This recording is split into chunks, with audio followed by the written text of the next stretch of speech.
What's up, y'all, and welcome to Truth Click Media. I'd like to send a shout out to everybody. I'd like to send a shout out to a new friend, the Devil's Playground 2. He has some good content, but yeah, I wanted to send a shout out to him. I want to send a shout out to Gematria is in the details.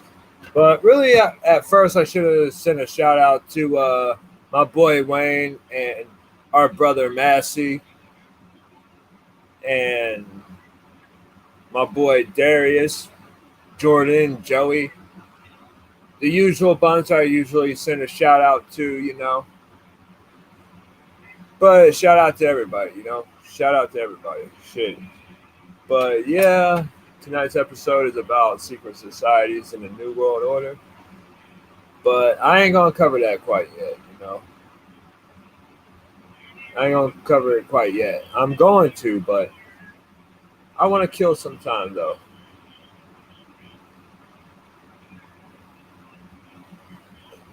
Let me see. Tonight I'm gonna do something in favor of my boy Gematria is in the details. And oh yeah, I saw that video last night.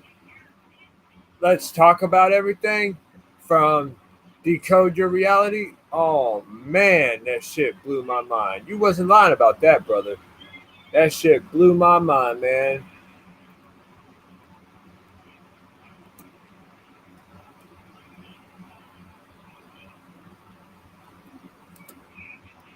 But hold on, I'm pulling up this article right quick.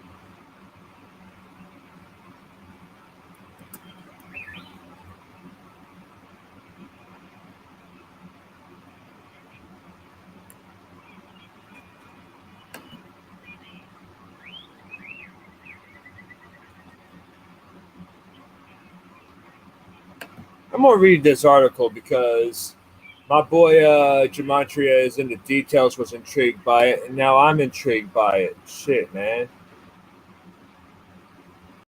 But yeah, let me adjust the screen right quick.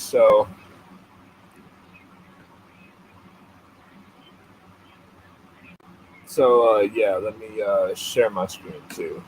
I had to adjust the screen so you could see what I'm about to read. But yeah, I'm gonna go ahead and read this article. I think it's fascinating. So yeah, hold on, y'all. Shit. As you can see here, the tragic death of Weird Al Yankovic's parents. This happened some time ago. Into the article, it was August 15, 2020. Look at him. He don't even look too broken up by it either. I was saying in another video, um, well, me and Trias in the details were talking about it. Weird Al Yankovic worshipped number 27. He worships the number 27. And hold on, let me do my math right quick to see what's the numerology in this story. I mean, the date of this story, actually. If I'm not mistaken, since it's set like that, you would you'd, you'd have to go 8 plus 15 plus 2 plus 0 plus 2 plus 0. Go figure. Go figure, man. Story broke on a date with 27 numerology, man. What the fuck? Holy shit, man. That's the first 27 in this right here. That shit's crazy. Weird Al Yankovic has made a career for himself making others laugh, from parody songs to comedy sketches to animation and voice work. The comedian born Alfred Matthew Yankovic has spent the better half of 4 decades inducing side-splitting chuckles from fans across the globe. But a tragic event occurred in 2004 on an incident that he would later call a horrible nightmare.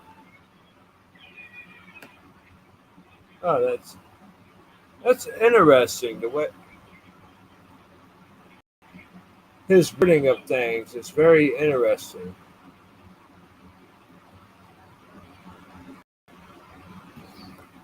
The parents of the Grammy award-winning parody artists were found dead in their quiet home in Fallbrook, California, in November of that year, but victims of apparent carbon monoxide poisoning. According to the Los Angeles Times, Nick Yankovic, 86, and Mary Yankovic, 81, were discovered in the early afternoon by family members.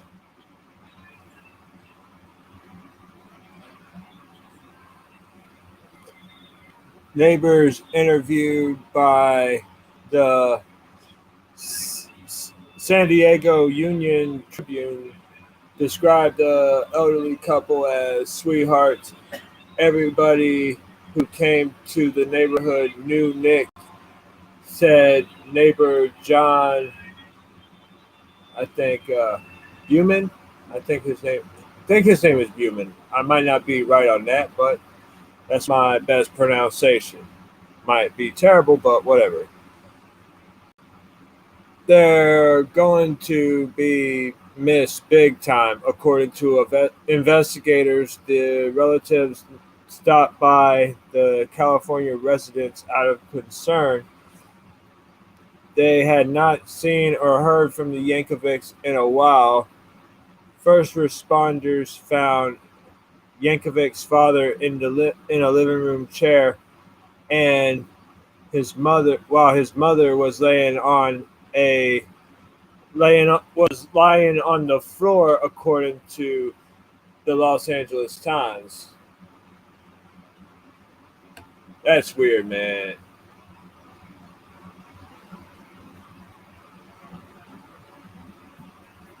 You know, the thing about Weird Al that strikes me is that he seems like one of those people that don't quite get it. Dude, your parents are dead, man. I'm not trying to make puns about it, but he seems like that kind of person who's not quite there, who would not really acknowledge such a tragedy, you know? Just look at him. The eyes tell it all, man. He don't even seem like he's on the same planet as us, man. But anyways, okay. The house was reportedly full of smoke while relatives first arrived at the scene, which investigators believe to be the result of a recent set wood fire in the fireplace. Upon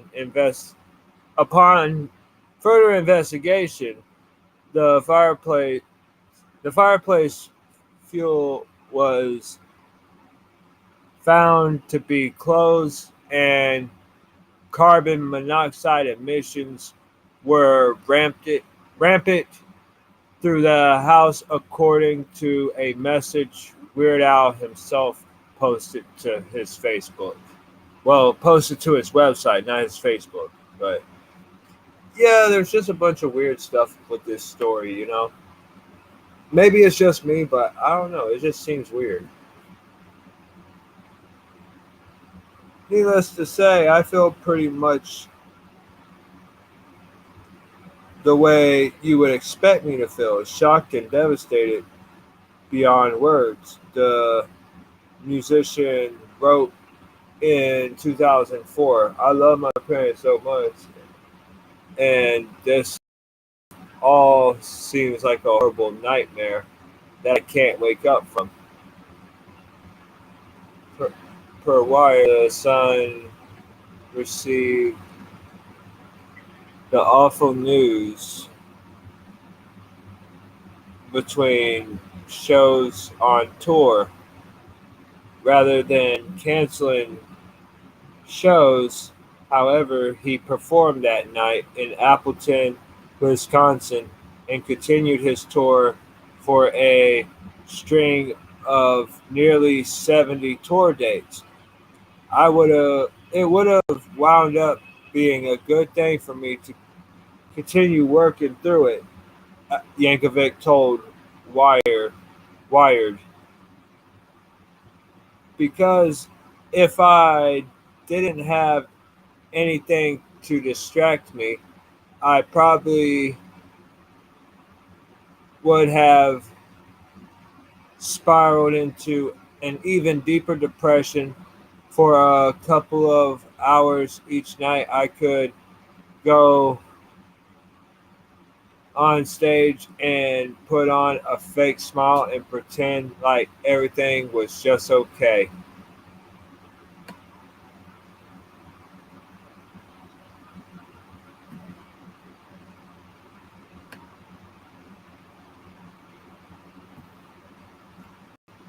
Why would I want to know about the real reason why he started playing the accordion?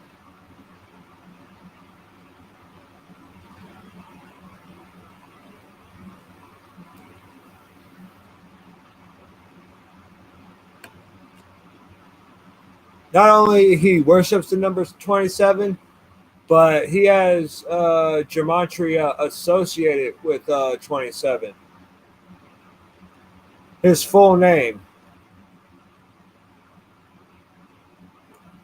Well, not all together in gematria, but say like you take a Weird Al, you type that into gematria,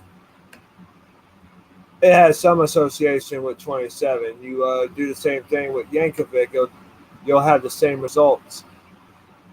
You do the same thing with Alfred Matthew, Weird Al's real name, and you'll end up with a 27. This article, again, it came out on a date with 27 numerology, which is fucking crazy. And you know what's even more crazier? When I was talking about the satanic families that run the world, before I got into another article, before I got into the point of my show, I also read an article. If you remember, I read an article about Kurt Cobain's supposed suicide, and that was riddled with 27s.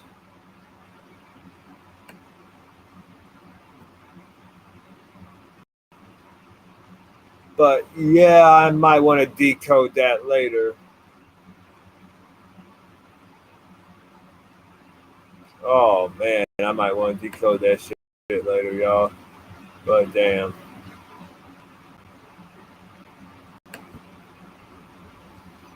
Oh man, y'all.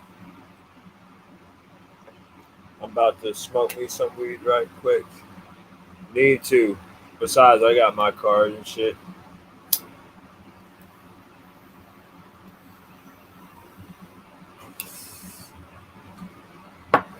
Yeah, I really need to clean that pipe out too. Holy shit, man.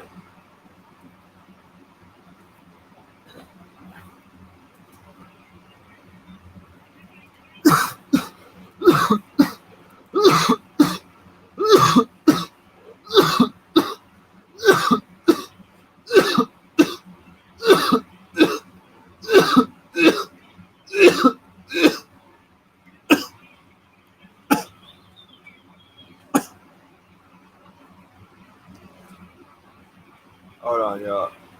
I had to get this paper out from underneath my Chromebook without moving my Chromebook at all.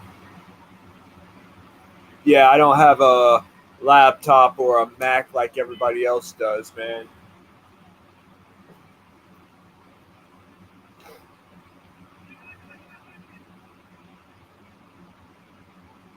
And what a surprise. Tonight I'm not smoking cigarettes. I'm going to be smoking weed because I ain't got no cigarettes at this point.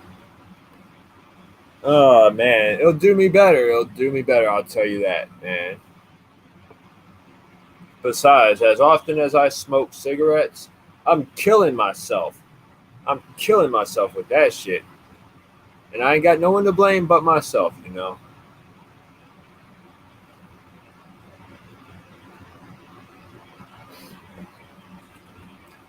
But yeah, I'm gonna go over to my Discord right quick and see how everything's going over there. I told my boy, the Devil's Playground too, that he's welcome to join, and I also want to work with him more. But I think he's probably still working. Well, actually, since he lives in China, my time is 6 a.m. his time, so it's like 6:15 his time, anyways. You know.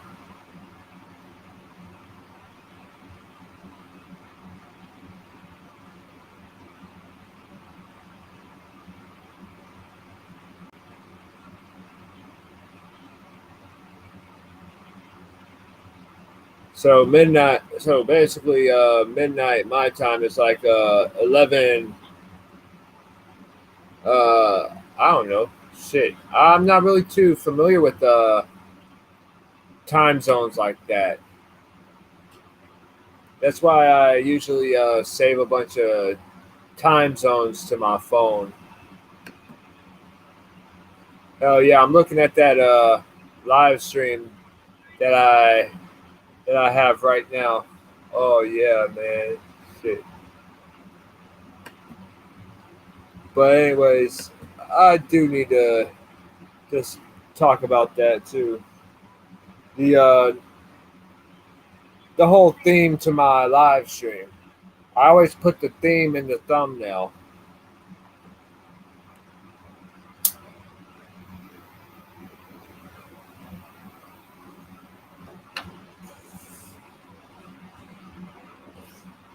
But yeah, I wish my boy Gematria is in the details would hit me up, man, because I haven't heard from him in like a couple of weeks. If I remember correctly, he might have told me that he had to do something, but I don't remember.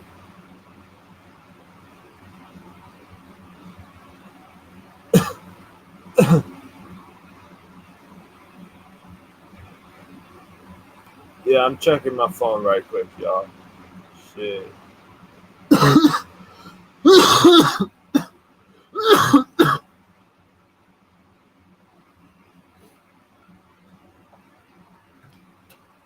Anyways, I think I could share my screen right quick.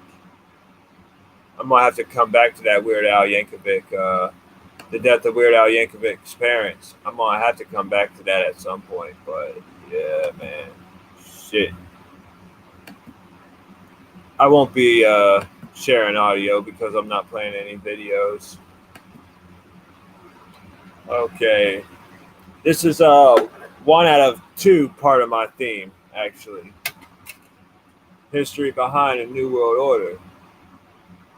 Developing as a reaction to the French Revolution, what they call conspiracy theory might be the most dangerous in the world. Holy shit. Okay. Okay. The history behind the New World Order. Encompassing everything from anti Semitism to belief in shape shifting lizards, the New World Order theories are what? Actually, that ain't even a truth. I don't even think that's a truth article. I might have to go look through some more articles. My bad, y'all. One thing that will make me stop reading an article is if they talk about, if they mention conspiracy theory, or if they call it a conspiracy theory.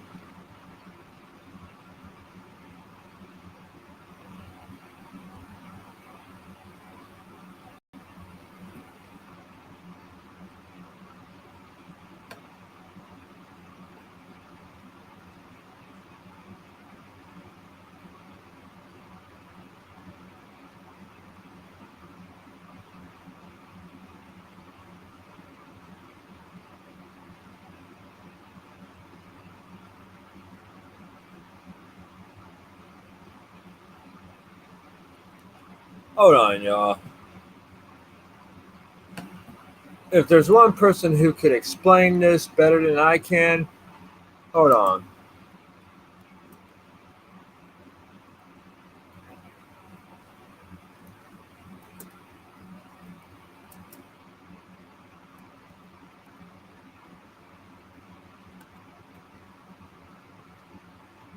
It's this guy right here.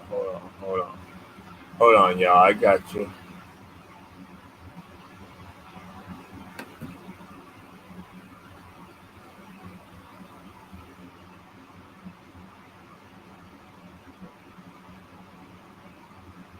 I hope they let me play this video.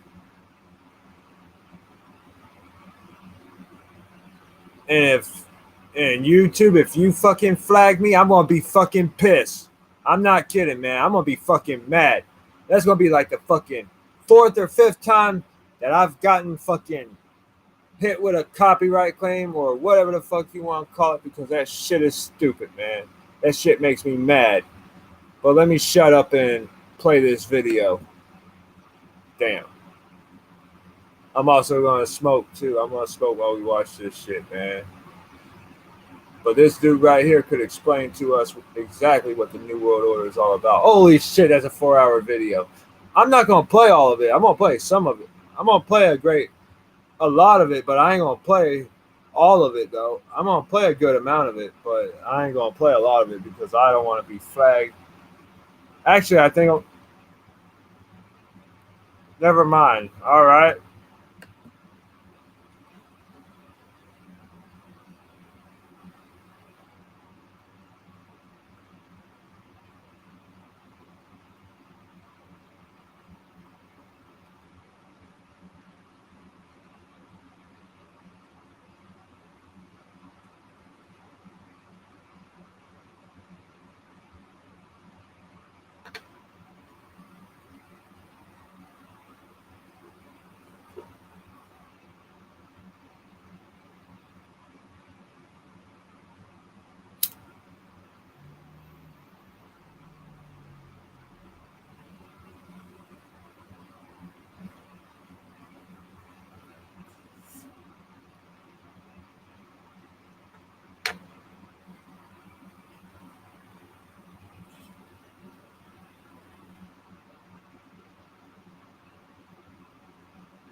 It's my boy Bill Cooper right there, man.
Oh shit, hold on, y'all. I just remembered something.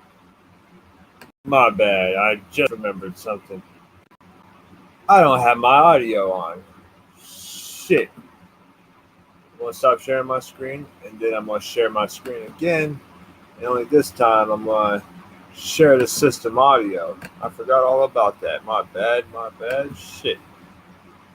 I spaced out and forgot that I was like, wait a minute, I'm not sharing the screen. I'm like, I gotta share the screen so people.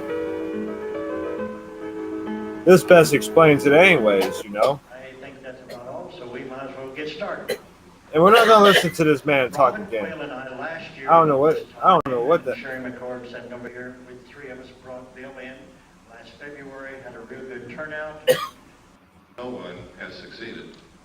Everyone who has gone to research the evidence to try and prove that I'm wrong has only succeeded proving that I'm right. And I have thousands of letters from these people, and they're amazed when they do it. There are people here today who were at my presentation last year who I know didn't believe anything that I told them. They were very skeptical, and have since become helpers in our crusade because they went out and looked at what's available. Most of the evidence is in the public domain. It's there for anyone to find. That's where I found it. That's not how I got started on it, but that's where I found everything that I'm going to show you today. Most of what I'm going to talk about. There's also a lot of deception. There is layer and layer upon layer upon layer of misinformation, disinformation, just plain old ordinary bullshit, and a lot of other things to get in your way. So wading through that is difficult. That gut feeling, you have common sense, you have a dig. But it's important that you learn to do that. For those of you who are here for the first time today, let me give you some background of who I am, so that I won't be some mysterious character here rattling off information, which may or may not be true. I was reared in a military family. My father was a command pilot in the United States Air Force. He is a retired lieutenant colonel. He lives in the state of Texas now. A command pilot means that he literally has flown aircraft for thousands of hours and he's still alive. He started in biplanes and he ended up in jets. When I was a child, I can remember, I think I scrambled through every airplane that the Air Force and the Army Air Force ever had when I was a child. My dad used to take me out to the flight line to see these planes. I've flown in many of them. I used to eavesdrop on the pilots when they sat around the kitchen table, talked about UFOs and Foo Fighters, dog fights, and things that went wrong with their airplanes, and everything that you can think of, until they would get sick of me and my brother and sister and send us out in the yard to play. And then we would play what we heard. When I left home, also I was reared all over the world. We lived on Air Force bases in foreign countries. When I left home, I went into the Air Force. I was in the Strategic Air Command. I worked on B-52 bombers, KC-135 refueling aircraft. He's giving you a backstory into his life. Aircraft and missile hydraulic technician. But hold on. I'm about to fast forward. Let me just gather up my butt and keep closed, put the lid on it, and I got out when I was 22, and I met sergeants, people who were over me. Oh wait, who I became friends with, who sometimes after about 10 or 12 beers would begin to tell me the most incredible stories that I'd ever heard in my life about having participated in teams of Air Force personnel who recovered crashed extraterrestrial spacecraft. Now you gotta understand, if they'd already had 10 or 12 beers, so had I. That's the first thing you've got to know. Second, you have to understand that after 10 or 12 beers at the age of 21, I wasn't interested in extraterrestrial crashed spacecraft. I was interested at the girl at the other end of the water. So I didn't pay too much attention to all of this, and you could never get these guys to talk about it when they were sober, and you still can't today. And in fact, today it's much more difficult because they have means that they have perfected of mind control and memory erasure, to where now some people who work in very top secret projects don't even know what they work on. They know that they go to work in the morning, they get off of work and go home, they don't remember anything that they did all day. The technology for this is well documented, it's in the public domain also, and it's one way that they've figured out how to keep projects secret. If you don't believe that the military can keep things secret, consider this. You just recently heard of the stealth fighter for the first time. This is 1991. I think the first mention of it publicly was in 1990. Did anyone hear of the stealth fighter before 1990? What year did you hear? Early 80s? Anybody like to venture a guess on when the first flight of the stealth fighter took place?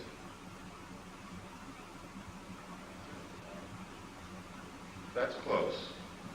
It was in the early 70s, ladies and gentlemen, the first stealth fighter flew. So that's pretty good secret keeping. They can and do keep secrets for many, many, many years, and nobody knows about it. Now, I can tell you this for sure. If they have revealed publicly the existence of the stealth fighter, they have something else that's secret that makes that look like a tinker toy. That's the way these things go. When I left the Air Force, I went into the United States Navy. I had originally wanted to go into the Navy. I love the ocean, I love ships, I love the water. I was a wonderful swimmer. I only had one problem. I got terribly seasick when I just looked at a boat. So that's why I really went into the Air Force. But when I left the Air Force, it had not satisfied my sense of adventure. I still love the ocean. I still wanted to go into the Navy, so I did. And I volunteered for submarines. I was stationed aboard the USS Tiger, USS 416, stationed at the Pearl Harbor submarine base. It was an old World War II diesel boat. When I reported aboard, it was in the shipyard and was actually had been cut in half. And you can imagine my chagrin, being new to the Navy and standing on the edge of a dry dock looking at a submarine cut cleanly in half, knowing that I'm going to have to go underwater on this thing. I really didn't like the thought of that. Everything was rusty. Everybody was welding everywhere. Looked like a dead grasshopper covered with ants.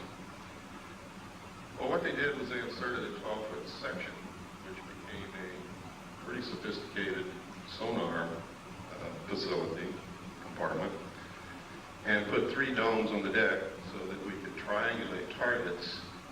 And when this was done, we could actually compete with some of the best nuclear submarines in being able to track and kill a target. In fact, I remember thinking at times how easy it was to detect submarines from getting near an aircraft carrier and then becoming a crew member on this submarine and surfacing within 100 yards of the carrier, not having been detected until we broke water. Now, to me, that was incredible, because that meant that the carrier was dead. I mean, if it had been wartime, we could have sunk that carrier very easily. I was acquainted with the state-of-the-art of aircraft technology. I was acquainted with not the state-of-the-art, but I knew what it took to go underwater and survive. It was while on this submarine as the port lookout, when we transit between the Portland, Seattle area. We had been up there for the Rose Festival as a showboat, really. People came down and toured through the sub. We met a lot of girls and had some really neat dates, and then we left. And about 1/3 of the way back from the Portland, Seattle area to Pearl Harbor, I was the port lookout. We were on the surface doing about 10 knots.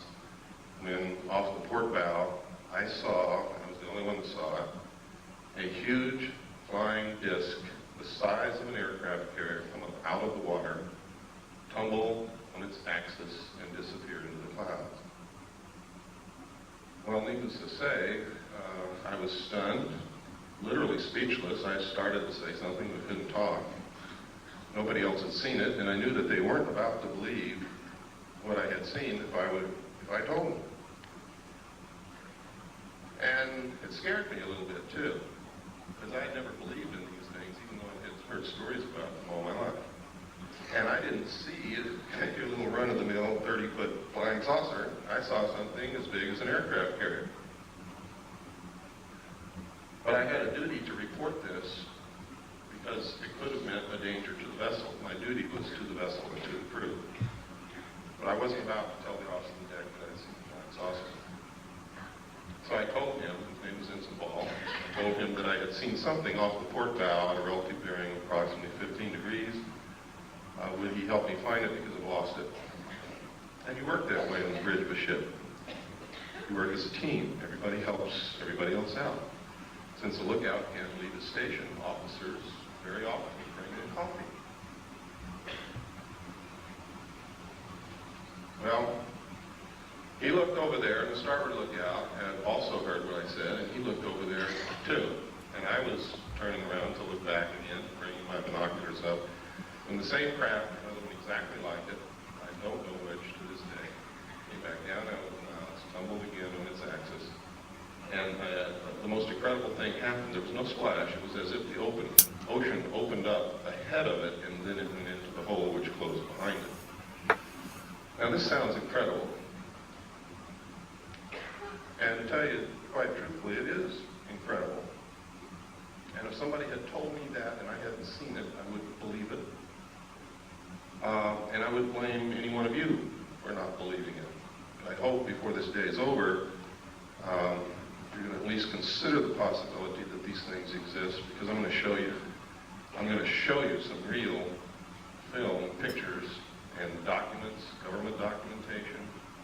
And we're going to talk about a lot of other things that are going on. It's extremely important that people get out of the stuck in the mud, narrow view frame of mind. I can tell you that over the last 17 to 18 years that I've been doing research, I have discovered that our normal, everyday concept of reality is an illusion. It is a manipulation in most instances of the power structure that really runs this country and the world to keep us ignorant so that we won't know what the truth is. I can tell you that when George Bush says out of the Middle East crisis will come a new world order, he is not joking. And the new world order is not what you think it is. Friendly nations working together. It's going to be a one world, totalitarian, socialist government. Some of the reasons for this are good, some of them are not. I can tell you that there is a hidden secret technology that is astounding, resembles nothing less than sheer magic, would literally set us free, enable us to cure most diseases, if not all, give us probably a source of, if not free energy, very close to free energy, very inexpensive energy, which we need very badly. And I'm going to talk to you why these things are being hidden, when this all came about, and try to give you a basic understanding of what's going on. All of it's covered in my book, which you may or may not have seen. The name of the book is Behold the Pale Horse. This book has more suppressed information printed in it than any other book that's ever been printed in the history of the world, I can guarantee you. And if they don't succeed in suppressing it, a lot of people's eyes will be wide open when they read it. Everything that I have found, I document. So it's not a question of deciding whether or not to believe me, it's a question of whether or not you can accept those documents as proof. Someone once said you could put 10 tons of proof in front of people. If they're not ready to accept an idea, they will not accept the proof. No amount of evidence will suffice to prove anything. It is the jury that will decide. And you are the jury. Smart people know that.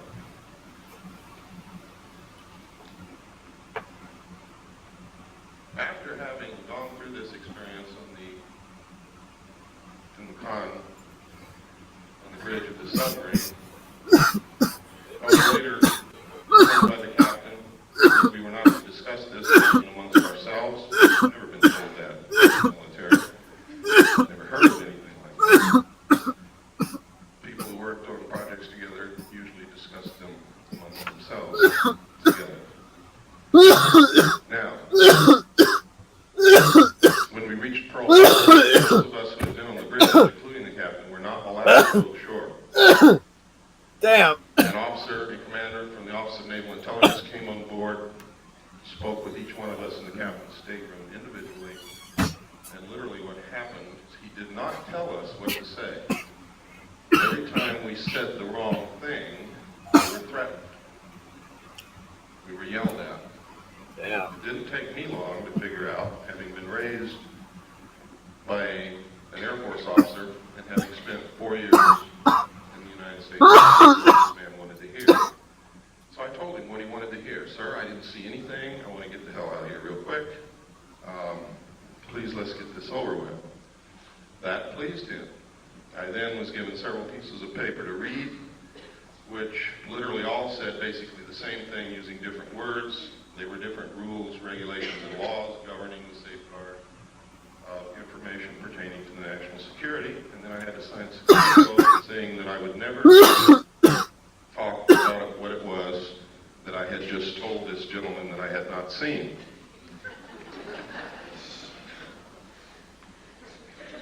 And then I was allowed to go. Later I was selected and trained for Naval Security and Intelligence. I was given a secondary NEC of 9545, which is Internal Security Specialist.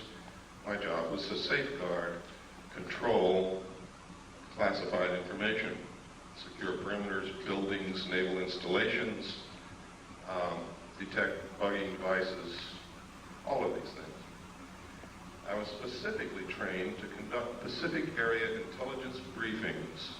And then after all this training, I was sent to Vietnam and made a patrol boat captain for Naval Security and Intelligence.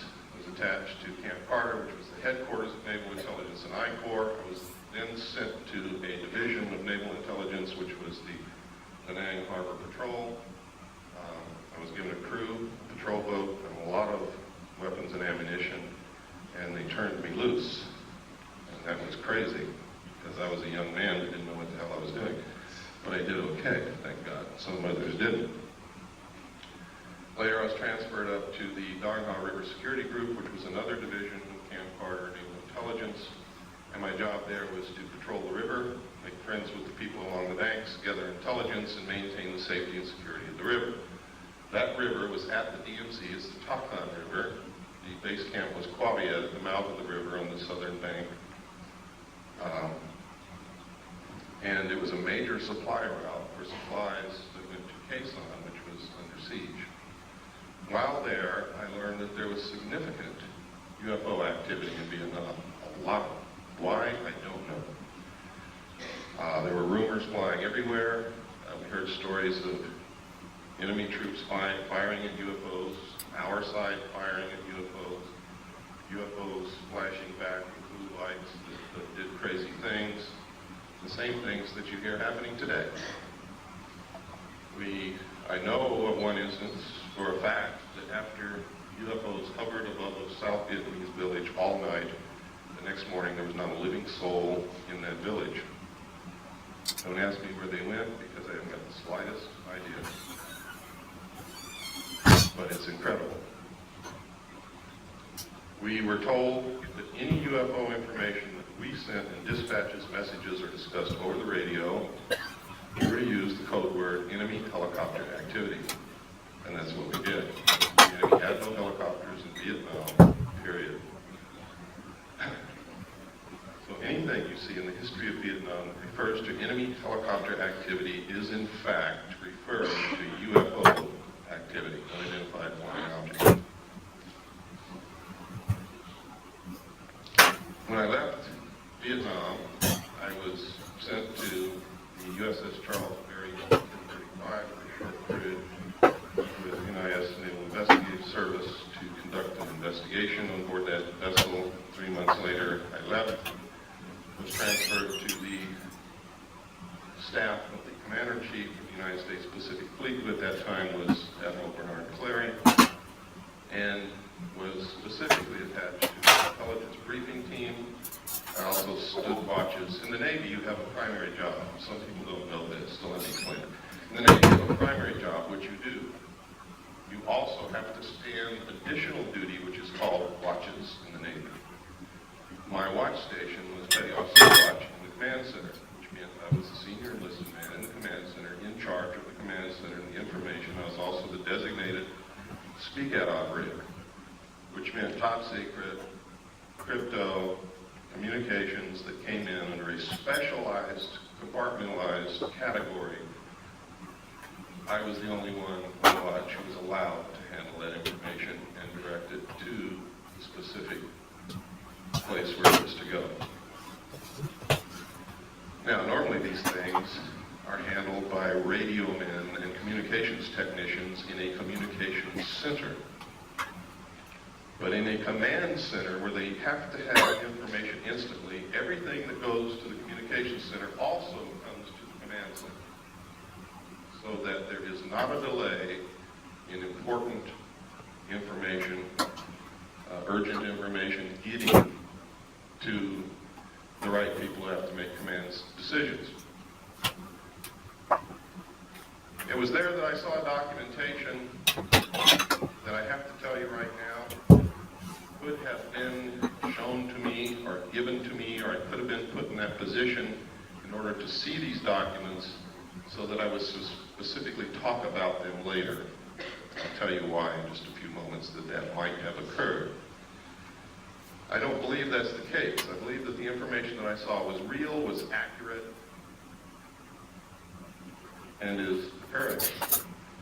The document stated that extraterrestrials were real, that UFOs were piloted by them and had been visiting this Earth for many, many thousands of years. That there was a project called Aquarius that had researched this history and compiled the history from written human records, starting with the ancient tablets left by the Sumerians, the Assyrians, the Mesopotamians, the Egyptians, right up to modern times. These documents were quite thorough and very convincing, believe me. There was documentation that the United States had actually recovered crashed alien craft. The first one occurred near a small town called Roswell, New Mexico in 1947. The crash site actually covered 2 locations. One location was on a ranch belonging to a Mr. Brazel. The other location was approximately 60 miles from there, where the main bulk of the craft had come down, from which they had removed 3 dead alien bodies. I saw photographs of these bodies, I saw photographs of the autopsies, and I saw photographs of the internal organs of these beings. It stated that in 1949 another crash had occurred, also in New Mexico, from which they had recovered more bodies, and that they had found 1 live alien creature wandering in the desert. Now you have to understand, just because I saw these documents doesn't mean that all of this actually occurred. These could have been presented to me to make me believe that this had occurred. It stated that they had kept this live alien in captivity until June 2nd, 1952, at which time he died of unknown causes.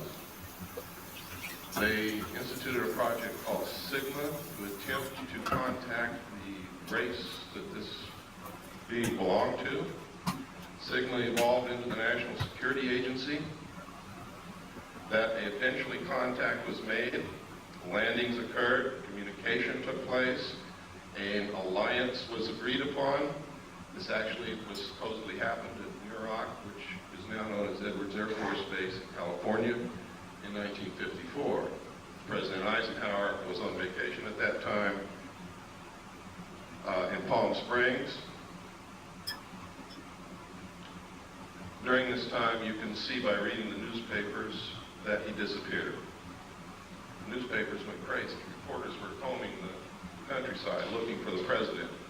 They were told that he had suffered a toothache and was flown by helicopter to a dentist. Well, this was not true.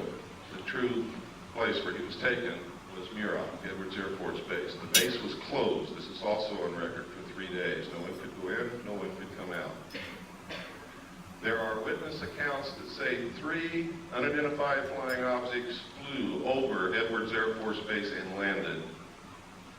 We have a letter, which I'm going to show you later, from Mr. Gerald Blight, who states that he was there when President Eisenhower was there. He saw the ships, he saw these creatures.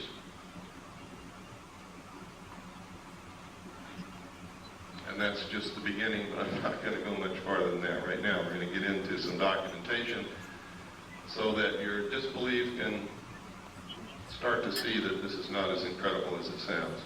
And I know what some of you must be sitting there thinking. It wasn't too long ago, I should have been thinking the same thing. Now, over the years, if this is real, it's been suppressed and covered up and hidden for very good reasons in the beginning. Reasons that don't stand up now. Reasons that have resulted in criminal activity, in erosion of the Constitution, in all kinds of things. Now, I said that I believe that this is all true. I don't believe that it's a hoax. The evidence is overwhelming that it's true. And by overwhelming, I mean exactly that. When you get into really investigating this, looking at it, the evidence will overwhelm you. It is incredible that such a cover-up has been able to be maintained for so long. On the other hand, I have found references as far back as the beginning of this century by a secret group of very powerful people to create an artificial alien threat from some other planet to help unite all humanity into a one-world government with them at the head. I found a speech given by John Dewey in 1917 to Viscount Ishii and the Japanese delegation in New York City, where the first thing that he says in his speech is, someone once told me that the best way to unite all humanity and do away with war is if we were attacked from some other planet by alien beings from outer space. I found reference in a report called the Report from Iron Mountain to the ultimate method of permanent peace on this earth and uniting humanity, doing away with nation states which cause wars, and substituting for war a tremendously wasteful space program that would unite humanity against an alien threat of an intelligent race from another planet. Now, I didn't know all this when I saw these papers back between 1970 and 1973 and the photographs and the records that I saw. This information came out during my research over the last 18 years. So it's something that has to be considered. I have to tell you that the intelligence communities, the powerful people in this world, have the capabilities to do this, to perpetrate such a hoax. They can do it. They have methods and ways to make us believe damn near anything they want to. But I will tell you this. The only question is whether extraterrestrials are real or not. There is no question whatsoever about the craft. The craft are real. They've been seen by millions of people all over the world. Credible people, military people, doctors, lawyers, bag ladies, elevator repairmen, people who work in grocery stores.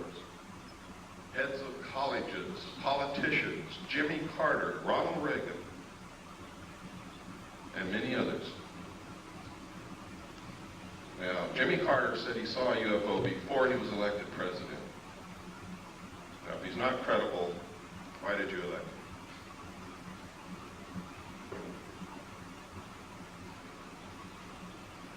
If we can send a man to the gas chamber or the electric chair on the testimony of 2 witnesses in court, why won't you believe millions of people who are telling you that they have seen these craft flying in the air, that they're metal, that they are intelligently guided, that they are real, and that they demonstrate a technology beyond anything that we know of publicly anyway?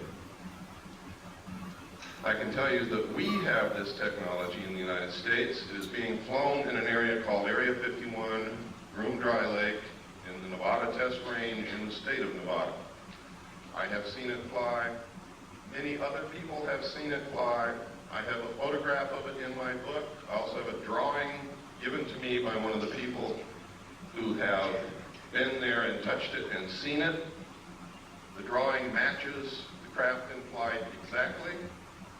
I'm also going to show you a videotape of another craft, what they call a cigar-shaped craft, above the test site here in just a few moments. So, when you hear people talking about secret weapons, when you see the stealth fighter unveiled, what they have behind it in the wings, that you too can also go see, by the way, in Nevada, if you have the money and the time to go out there and stand in the desert all night.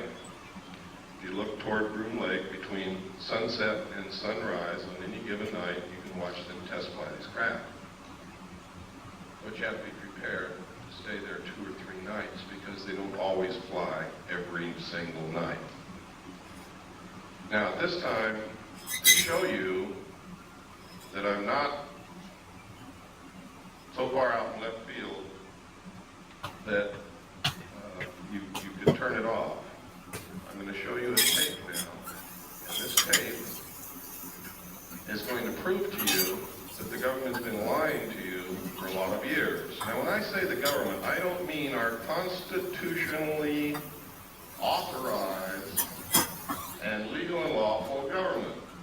I mean the men who have infiltrated our government over the years and are controlling it, subverting it toward their own end. Have been lying to us. Our government hadn't had a chance to work over the last 40 years. And you're going to see why.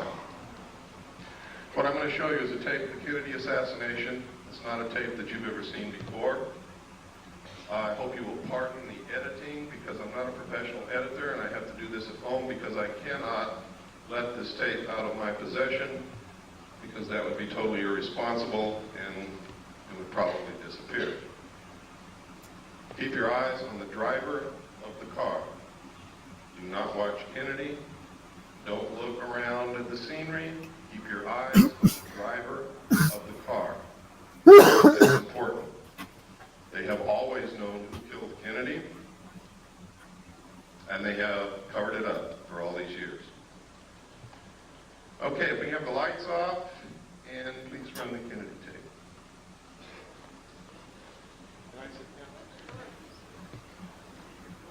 Can that door be closed?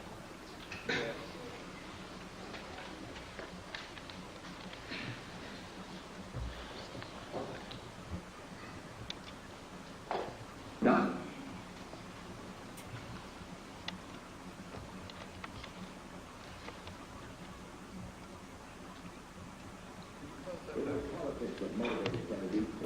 Can you turn up the volume, please?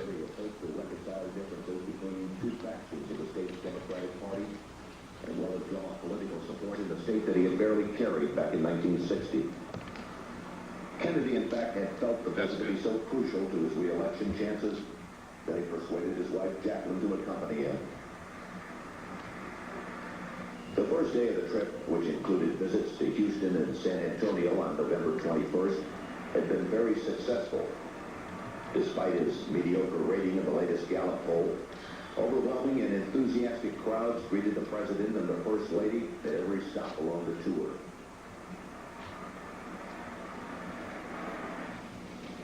Late in the morning of Friday, November 22nd, the presidential party arrived at Dallas's Love Field, where the president was again met by a large and exuberant crowd.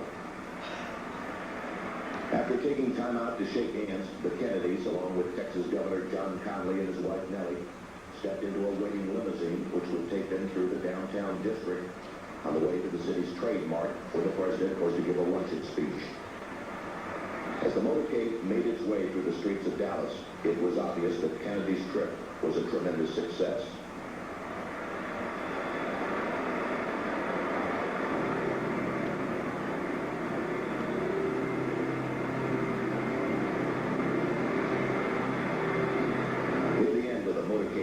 The limousine entered Dealey Plaza, a small open area on the outskirts of the city.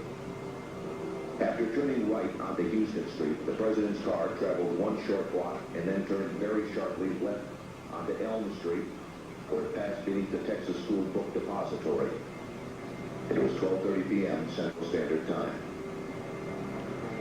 At this point, Abraham Zapruder, a Dallas clothing manufacturer who watched the motorcade from atop a grassy slope to the west of the book depository, turned on his 8mm Bell & Howell movie camera. Focusing his telephoto lens on the president, Zapruder captured the most shocking and sensational piece of film in history.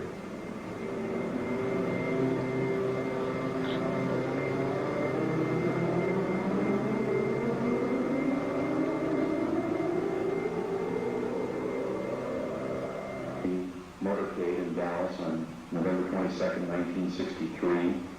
As the presidential car passes behind the freeway sign, President Kennedy is struck in the throat by a bullet that was fired from the grassy knoll. As he's grasping his throat, John Connally, turning around to his right, he at that point is struck. We notice the driver, the passenger of the car, turning back to see what has happened to the president. As he turns back to the front, the driver of the car turns with his left arm over his right shoulder with a pistol and fires. You see the 45 caliber nickel-plated automatic weapon in his left hand. He's firing over his right shoulder. You see it in relief. You see his head pointing backwards towards the president.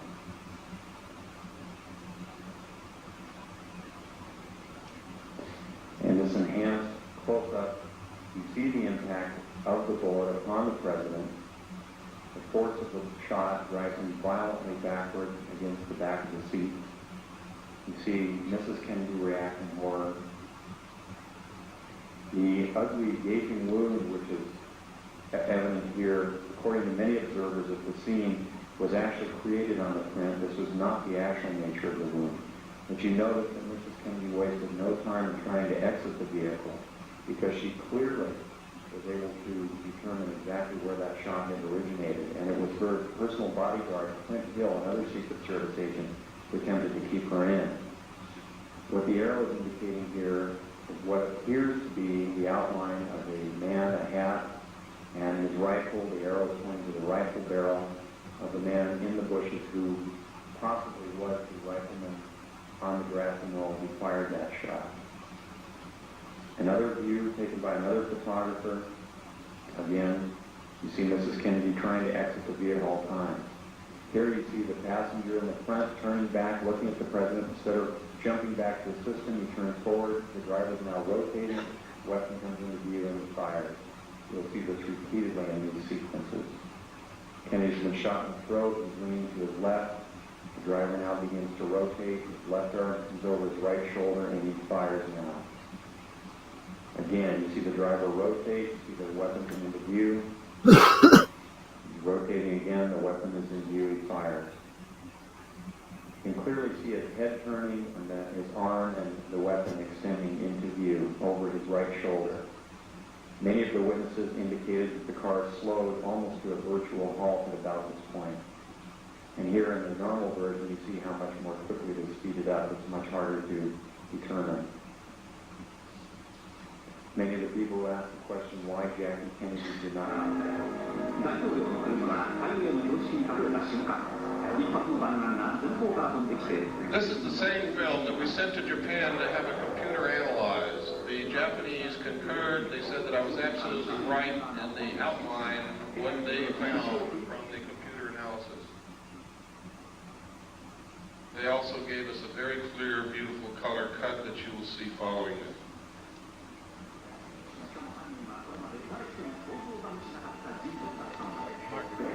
Hold on, I'm about to text somebody right quick.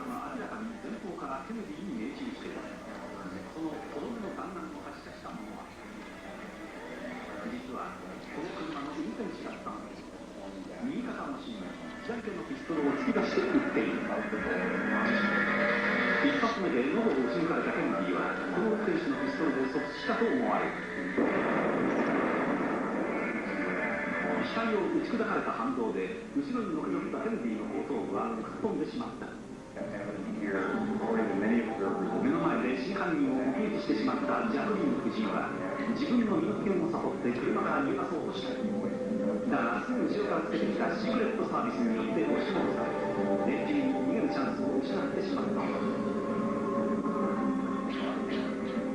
このシーンの中に一発目の弾丸を発射した真犯人が映っている。what the arrow is indicating here, 登山帽をかぶり、ライフルを構えているのがわかる。 a hat, and his rifle, the arrow. おそらくこの狙撃手が最初にケネディの喉を撃ち抜いたのだ。On the graphing roll who fired that shot. Another 別のフィルムでもシークレットサービスが合わせてジャクリーン夫人を阻止しようと飛び乗るのが映っている。ここで決定的な瞬間をより鮮明なフィルムで見て、画面右端の運転手が振り向き、片腰にピストルで撃って画面の右端に見える運転手の動作に注意するとわかる。ハンドルを握った右腕の芯に左手でピストルを突き出している。もう一度見てみよう。まもなく運転手の頭が後ろを振り向くと同時に肩のところに白く光るピストルが出てくるのが見える。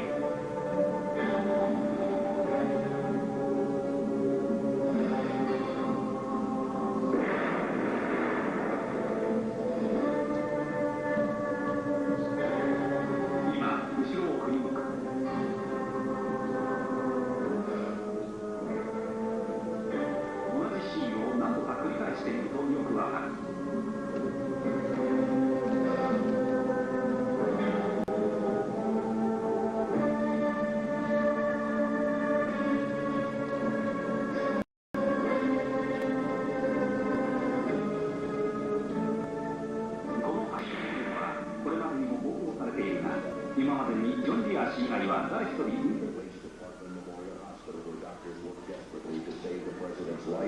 and to care for Governor Conley, who was also seriously injured in the shooting. Although the governor would make a full recovery, it was obvious to the doctors that Kennedy's wounds were fatal, and at approximately 1 p.m., the president was pronounced dead.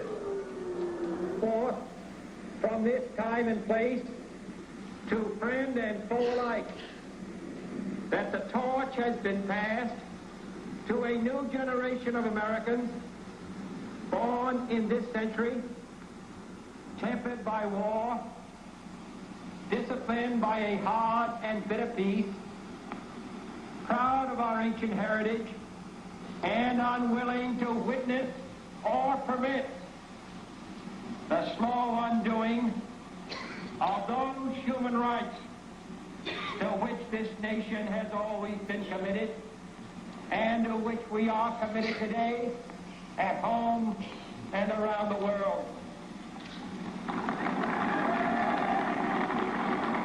What began with such promise, however, would end less than 3 years later in tragedy.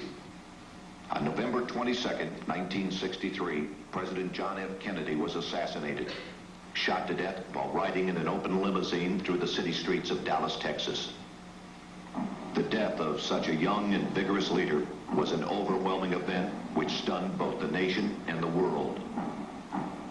In the years that followed, though, the Kennedy assassination became much more than a national tragedy. When viewed in light of later assassinations, the war in Vietnam,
Good lights, please.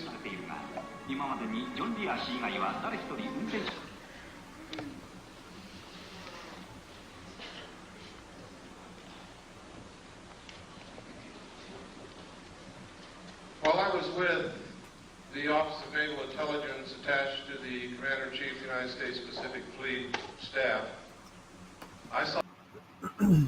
That's quite a long video, and I don't think I really covered that topic too much. So I don't even think my topic should have really been titled what it was titled. Hold on. I did promise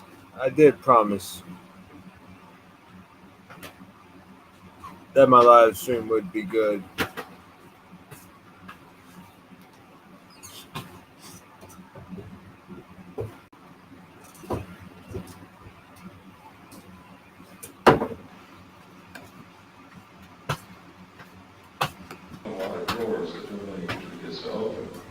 And he had informed the CIA that he had intended, and he said this publicly, by the way, that he intended to disband the CIA and scatter it in 1,000 different directions.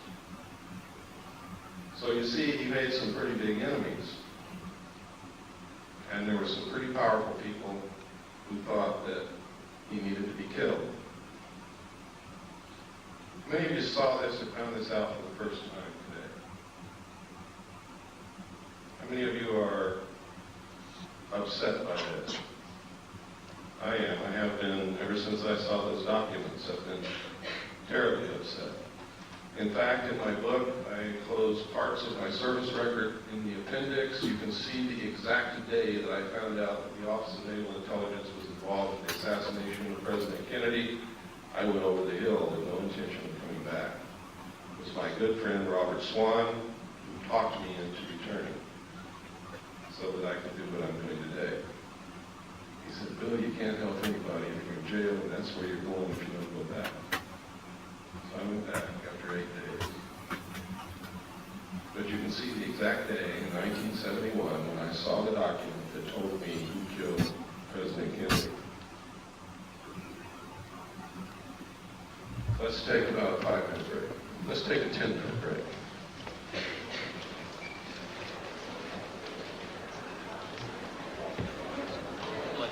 Bobby, please, we're going to get started again. I'm going to show a videotape of a UFO. You're not going to want to miss this because it's extremely rare footage of what they call a mothership, a cigar-shaped craft.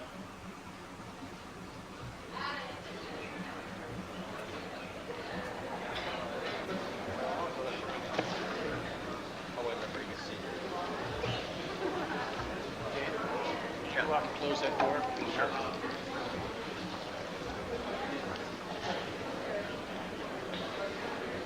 I meant to say this in the beginning, but forgot all about it. For those of you who have ordered my book, all the paperback books that were ordered have been sent They've been sent for over a week, so if you ordered it and haven't got it, it's probably in your mailbox right this moment waiting for you to come home, or will be there in the next couple of days. The hardback books are printed, but they are not bound yet. They will not be sent for another 2 weeks.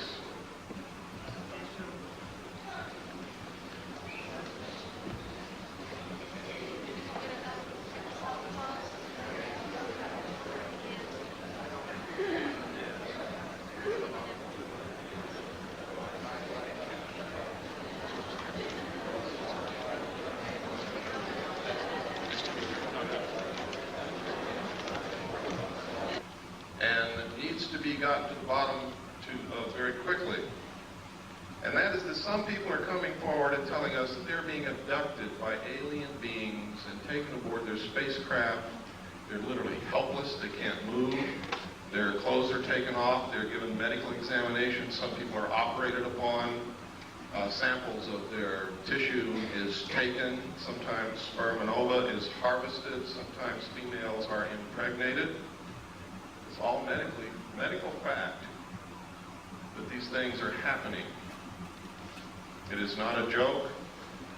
The only question is, was it really aliens and were they really taken into a spacecraft, or did something else happen and this is a planted story that's been put in their mind to disguise it? You see, this is a classic thing that they do in brainwashing. If they want to cover something up, they just put a different memory in your mind. Now that sounds difficult, sounds impossible, but if you go read the books that have been published by people who have participated in mind control experimentation, and the documents that were released under the Freedom of Information Act, this is not a joke. They can do it, they have done it, and will do it in the future.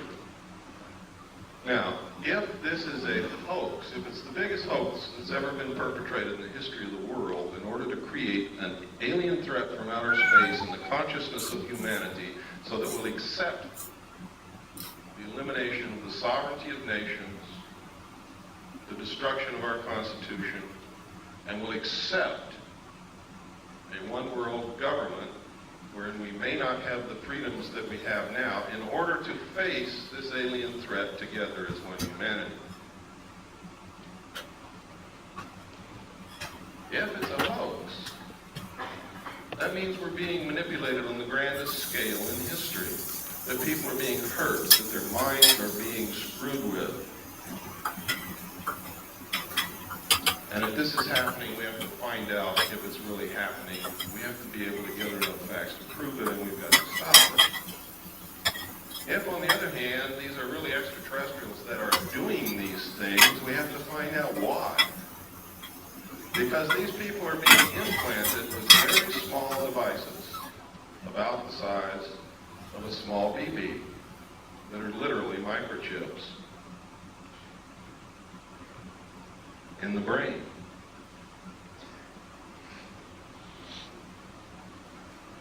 What is the purpose? I don't know.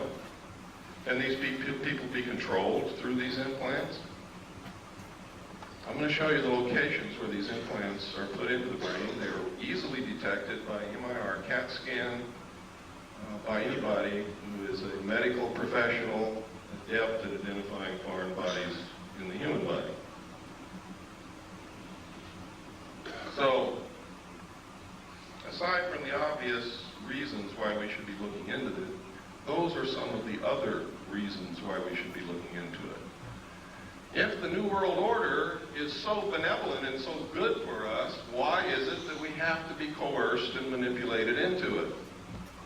Because this isn't the only coercion that's going on, if that's what's happening.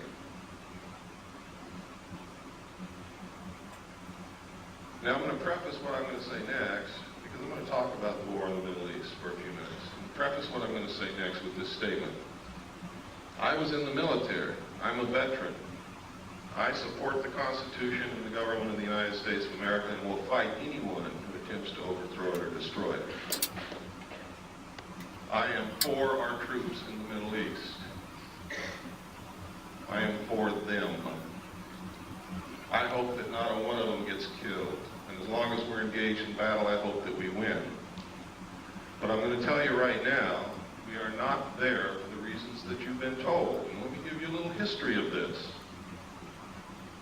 Number one, George Bush comes on television and tells you that we have to send troops to the Middle East because Hussein wants to raise the price of oil and we can't afford that.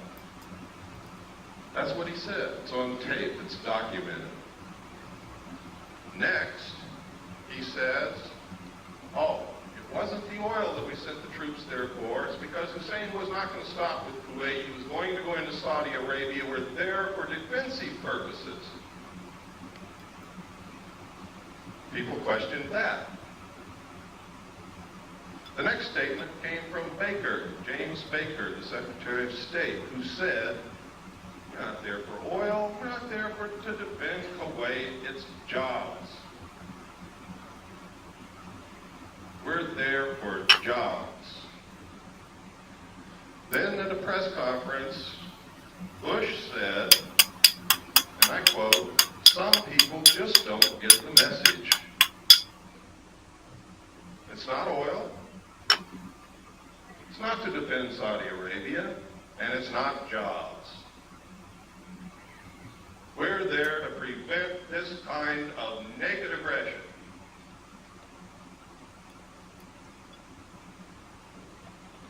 Now I submit to you that the President of the United States and the Secretary of State don't know why the hell we're there, and they change their mind every minute, that none of the above is true.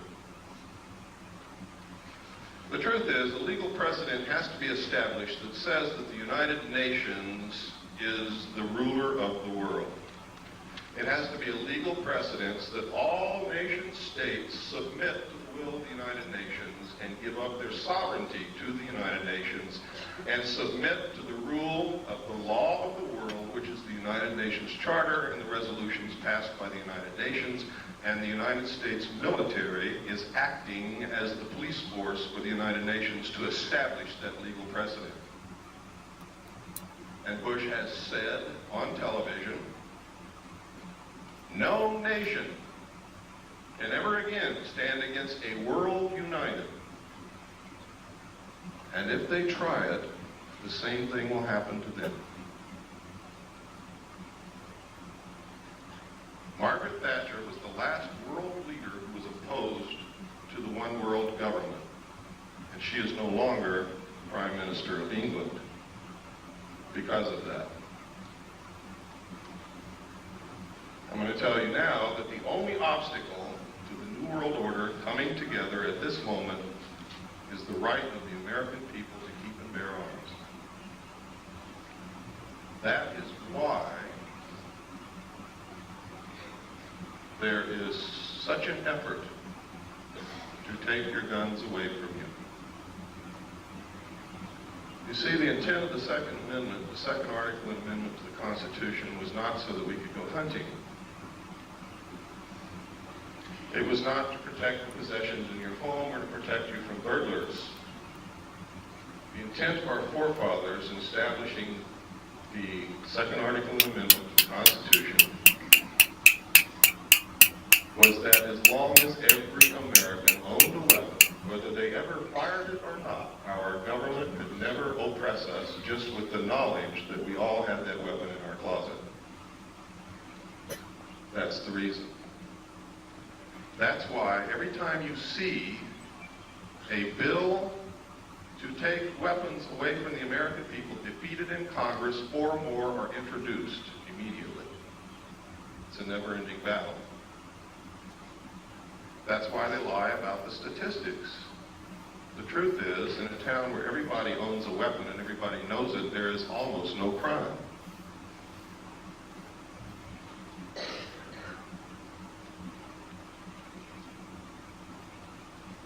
I'm going to show you this next videotape while you're thinking about that, to show you that these craft do in fact exist. This was taken above the Nevada test site. This is what's called a cigar-shaped craft. They are very large. They're also called motherships. Every time they're seen, except in this photograph, usually you see other smaller craft exiting and entering these craft, like scout ships or something. I don't know what you would call it. But it's absolutely incredible. this piece of footage you're going to see is so rare.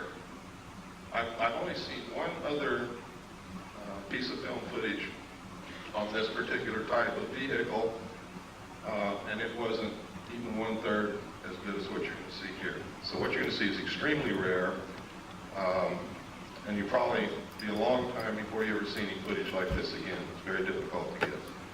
Go ahead, there's no sound.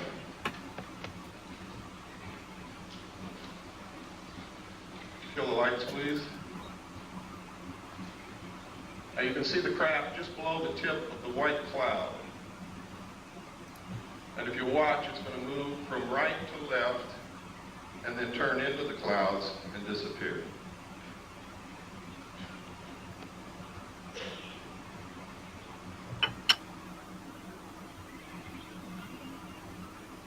We were approximately 15 miles from that location when this footage was taken, which means that what you're looking at there is approximately 2 to 3 miles in length.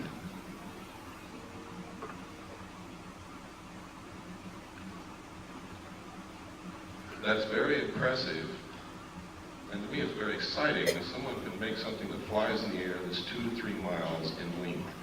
That is the actual time that you see there. Those are the actual seconds passing.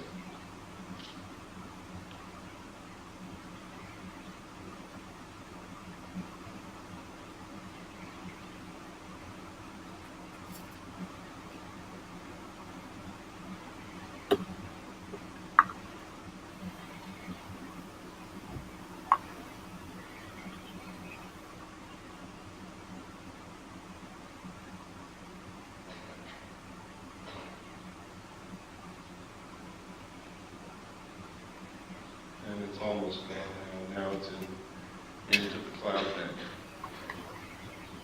You can stop the tape.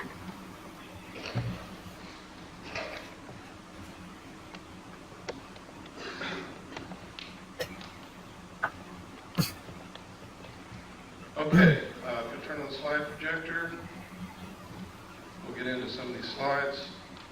I'm going to be going very fast through these slides. Some of you have seen a lot of them before. You're going to see some very startling information here. You're going to see some documentation that's going to prove to you that the government has been lying to you for many years. You're going to see some documentation that proves who I am and what I'm all about. After I left the military, ladies and gentlemen, on December the 11th, 1975, I attempted to leak this material that I knew to the press. I was attacked twice. I lost my leg. My skull caved in. I kept silent for 16 years, during which time I was the head of the Mixed Gas Deep Saturation Diving Department of the College of Oceaneering. I was the executive director of Delphi Business College. I was the executive director of Pacific Coast Technical Institute, the executive director of the National Technical College. I was the national marketing coordinator for United Education and Software, and I owned a gallery and studio of fine art in Long Beach, California.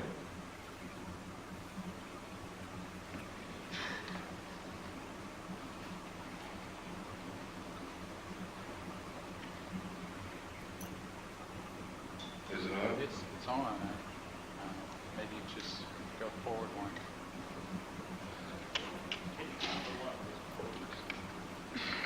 I'm hitting it. Something's wrong. There we go. You want to go forward? That's the wrong. I want to go forward. There we go. Okay.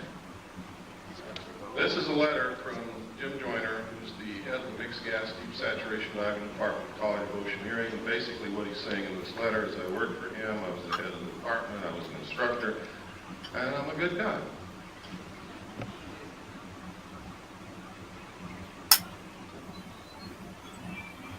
This is not working. Go ahead and push. Just say forward. You'll push the button. Okay. This is a piece of research that was done by Bob Exler. In his own research, he verified something that I had not told anybody, and that was that when I was with the Commander-in-Chief of the United States Pacific Fleet, I worked directly under Bobby Ray Inman. He verified all of this, verifies that I was there, and that I had reported seeing UFO-related documents under their command. And it goes through to outline Bobby Ray Inman's career path, which is incredible. He believes that Bobby Ray Inman is very much connected with the cover-up group, is one of those in the know, knows everything about the alien situation. Born April 4th, 1931, graduated from college at the age of 19 with a BA from the University of Texas in 1950. He entered the United States Navy in 1952, advancing to the rank of Admiral in 1981. 20 years after entering the Navy, he graduated from the National War College in 1972. He was the assistant to the Naval Attaché in Stockholm from 65 to 67, and no records are available for his service assignments from 68 through 71. From 72 to 74, he was assistant to the Chief of Staff of Intelligence Office and Commander of the Pacific Fleet. Inman was the Director of Naval Intelligence from 1974 to 1976 before moving on to become the Vice Director of the Defense Intelligence Agency. You can see what he did? I mean, he skipped over some pretty senior people, and he's going right straight to the top. And only people who are considered to be of the inner circle do that. He became the director of the National Security Agency in 1977, holding that post until 1981 when he attained the rank of Admiral and became the Deputy Director of the Central Intelligence Agency. He retired from government service in 1982 and became the CEO for MCC. Remember what I was telling you about implants? Microelectronics and Computer Technology Corporation. MCC is a private sector joint venture supported by and share funded by the government and corporate shareholders. The venture was motivated by the Japanese fifth-generation artificial intelligence computer project.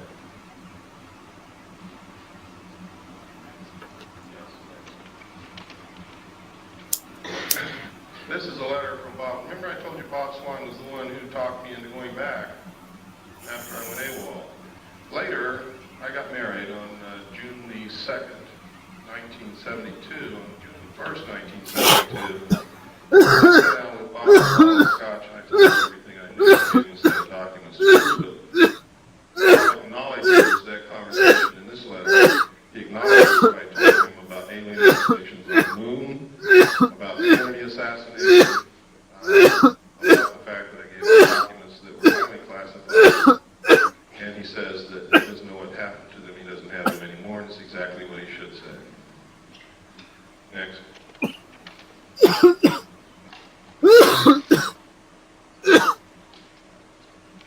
And next. This is a document known as the Eisenhower Briefing Document. It was brought out by a research team of Moore, Chandray, and Friedman.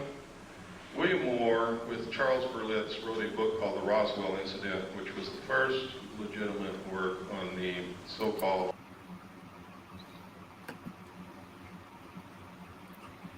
Hey, if y'all notice why I keep unplugging my mic, is because this is a good video and I don't want to ruin it by coughing all over it, you know. But besides, he's the reason why everybody's awake right now. So yeah, I gotta watch this video, you know. I gotta watch this video.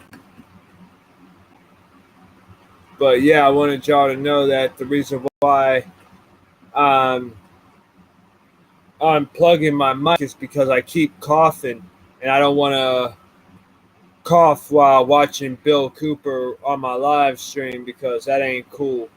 What kind of truther would I be if I'm coughing while doing a video with Bill Cooper on my live stream? Well, showing a video with Bill Cooper on my live stream.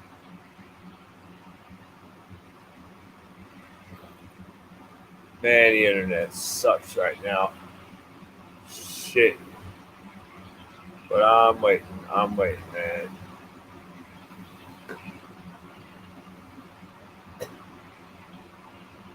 There we go. As I was saying, the reason why I keep on plugging my mic is because I have to cough. I don't want to cough during my live stream while watching Bill Cooper. And that's why I keep on plugging mic. But yeah, let me get back to watching this video. I'm going to expand the screen. This might be an even longer live stream than what I plan to do. But Anyways, let's get back to the video.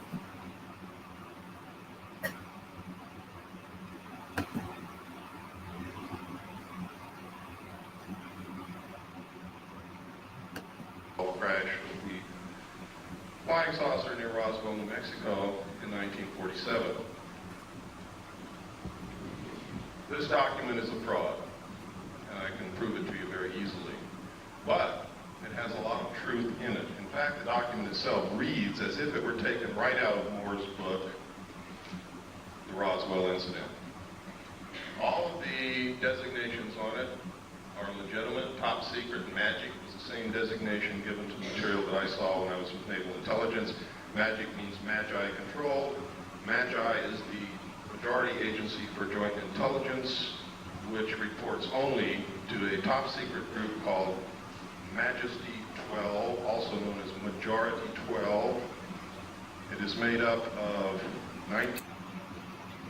I never heard that pronunciation before, but I actually heard Bill Cooper call them Majestic 12, not Majesty 12. I ain't never heard that one before, but I guess it means the same thing or whatever, but I'm going to continue the video. 19 members. There are 6 from government, 6 from the Executive Committee on the Council on Foreign Relations, 6 from the Jason Scientific Group administered by the MITRE Corporation and Dr. Edward Teller. This briefing document calls it Operation Majestic 12. The documents that I saw said that it was Operation Majority. Also, look at the date, 18 November 1952. Eisenhower was not yet president, and if this is truly one of the highest held secrets in this country, he would never have been exposed to this information until he actually took the oath of president. He was not even in government service at the time he was elected. He was the president of a college. Next, please. I can tell you that of those listed there, those names, Admiral Roscoe Hillenkoetter was the director of the CIA when this group was supposedly formed. If in fact it was formed at that time, he would have definitely been a member. Secretary James B. Forrestal, according to the documentation that I saw, was a member and was the man responsible for the operation of the recovery of the craft at Roswell, New Mexico. And it is really his story that is outlined in Whitley Strieber's book called Majestic. The main character in that book was an abductee, carried the bodies from the crash site to Los Alamos National Laboratory. In the documentation that I saw, that actually did happen to James B. Forrestal. Next slide, please. And next slide. We don't have time to go through every sentence and every paragraph, so I'm just going to hit the major points. Next. Next. On this page, you can see, without any doubt, that this document is a fraud. In enumeration of attachments, you'll see attachment A, special classified executive order number 092447 TS/EO. TS is top secret, EO is executive order. Executive orders are numbered consecutively from president to president, from executive order to executive order, no matter who occupies the White House, for the purpose of continuity and record keeping. Truman wrote executive orders in the 9,000 range. Eisenhower wrote executive orders in the 10,000 range, and so on and so forth. President Nixon wrote in the 11,000 range, and some of the ones that he wrote were actually signed by Carter. This is 92,447. Any way that you look at it, it can only be a date. 09, which would be what month? September the 24th, 1947. Executive orders are not listed by date, they are listed by number. Next slide, please. This is a memorandum for the Secretary of Defense. This also is a fraud. Next slide, please. This is legitimate. This came directly from the National Archives. It is legitimate. One thing that makes it important is it does mention NSC, National Security Council / MJ-12 Special Studies Project. In the documentation that I saw, Majesty 12, also known as Majority 12 for security reasons, where it got the name Majority 12 is that they have to have a majority of 12 votes to carry on any motion or any operation or anything that they wanted to do. If they didn't have 12 votes, they couldn't do it. It's abbreviated MJ-12. I also saw documents that there was a special studies group made up of scientists and prominent people belonging to a secret society called the Jason Society, which actually makes up the core of the Council on Foreign Relations. And under them is a Jason scientific group administered by the MITRE Corporation to study all the facts, lies, evidence, disinformation of the alien question and arrive at what the truth was. It was a 3-year study. Dr. Zbigniew Brzezinski headed the study group for the first 18 months. The second 18 months was headed by Dr. Henry Kissinger. During that time, Dr. Henry Kissinger, this is historical record, wouldn't even speak to anyone. He was gone, get up early, he'd leave, he'd come back very late at night, didn't talk to anybody, didn't care about anybody. He was so engrossed in whatever he was doing that it was like he was living in another world. His wife actually divorced him for this. So it fits. If he was really studying the alien question, I think that's the only thing that I can think of that would engross me so much that I would neglect my wife. Something of such historical and monumental consequence as that. Next slide, please.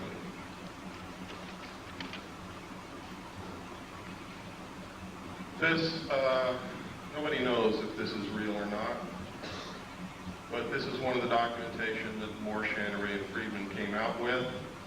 Next slide.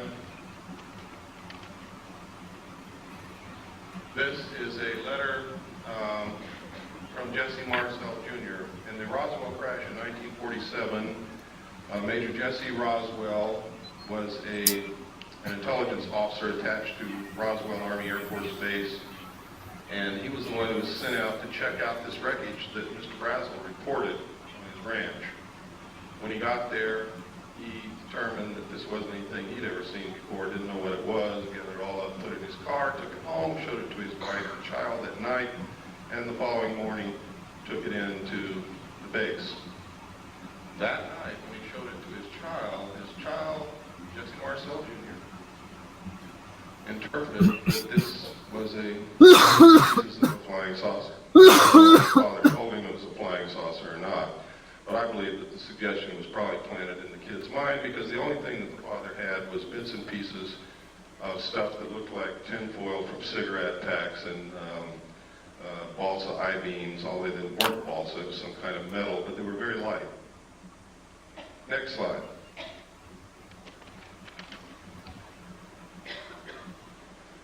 In this letter, he recounts that he saw the pieces and it wasn't the remains of any kind of aircraft that he knew of and that he thought it was a flying saucer. Next slide. This is the results of an interview from Jesse Marcel himself, the father. The father goes through and he makes several interesting points. He said that he was familiar with all air activities and it was not a weather balloon, nor an aircraft, nor a missile. It was something else and we didn't know what it was. There were just fragments strewn all over the area, about 3/4 of a mile long and several hundred feet wide. We proceeded to pick up the parts of whatever it was and load it in the vehicles. It was one thing obvious to me, that whatever it probably exploded above the ground and was strewn over the ground, traveling in a easterly direction, probably northeast to southwest. We filled the vehicles and then proceeded to come back home to Walker Air Force Base, which is now called, or was then called, Roswell Army Air Force Base, where I was stationed, and that's how it was. Now notice that Jesse Marcel, the father, doesn't say that that was a flying saucer. He just says he didn't know what it was. And that's significant, and it's never been pointed out before. Everybody cites this letter as proof that he picked up pieces of a flying saucer, and that's a lie. He doesn't say that anywhere in this interview. Next page. And he goes on here. He talks about the metal and the pieces and what it did. He said they tried to burn it, could not be burned. Would not burn. The same with the parchment we had. The metal was so thin, just like the tinfoil in a pack of cigarette paper. I didn't pay too much attention to that at first until one of the boys came to me and said, you know that metal that was in there? I tried to bend that stuff and it won't bend. I even tried it with a sledgehammer. You can't make a dent on it. And he talks about some other things that they did. But nowhere in here is significant. Does he ever say that it was a flying saucer or an extraterrestrial craft? He just says he doesn't know what it was. Next slide, please. Hold on right quick.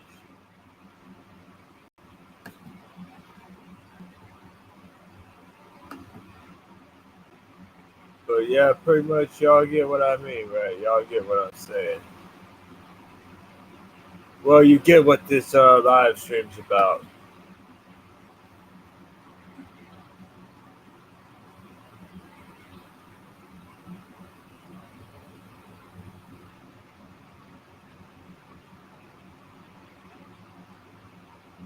Oh, that's interesting.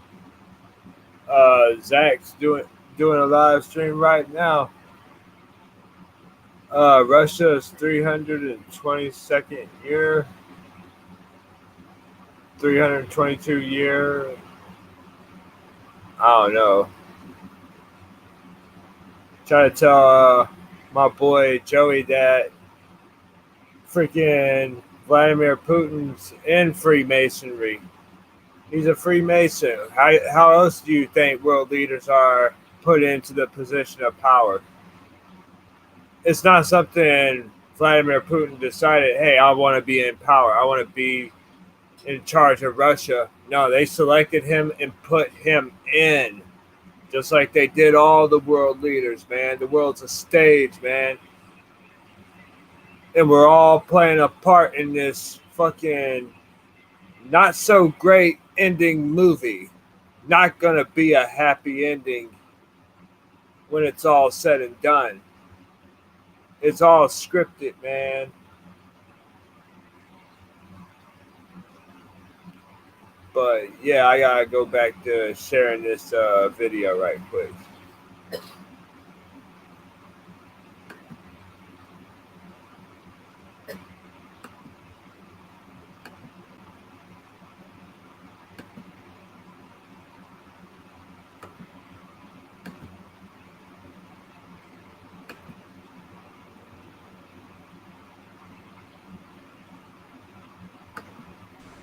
And even here, he doesn't say or venture any guess as to what it was. Next slide.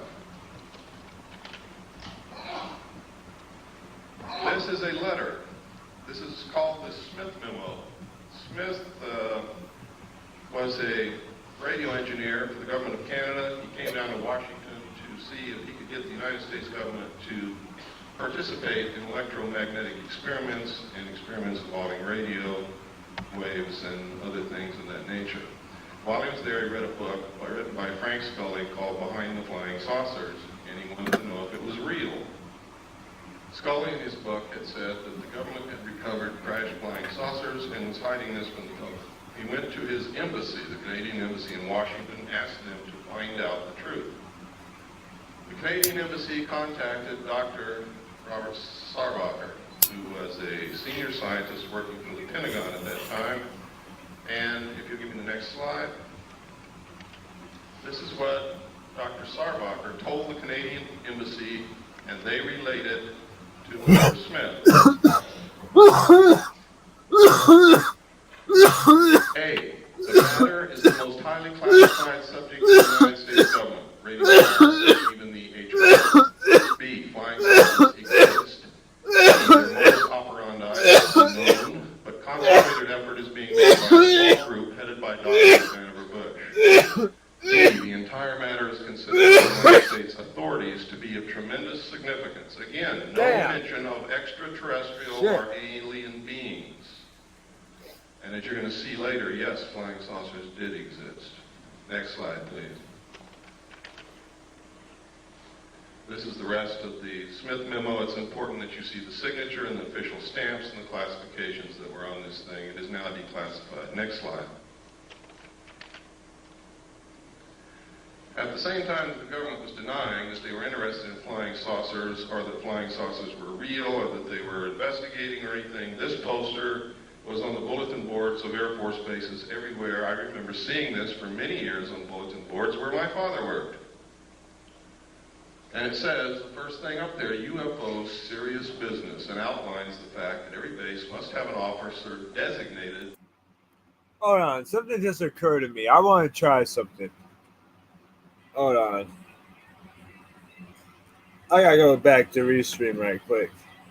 But I want to try something. I'm kind of feeling confident right now.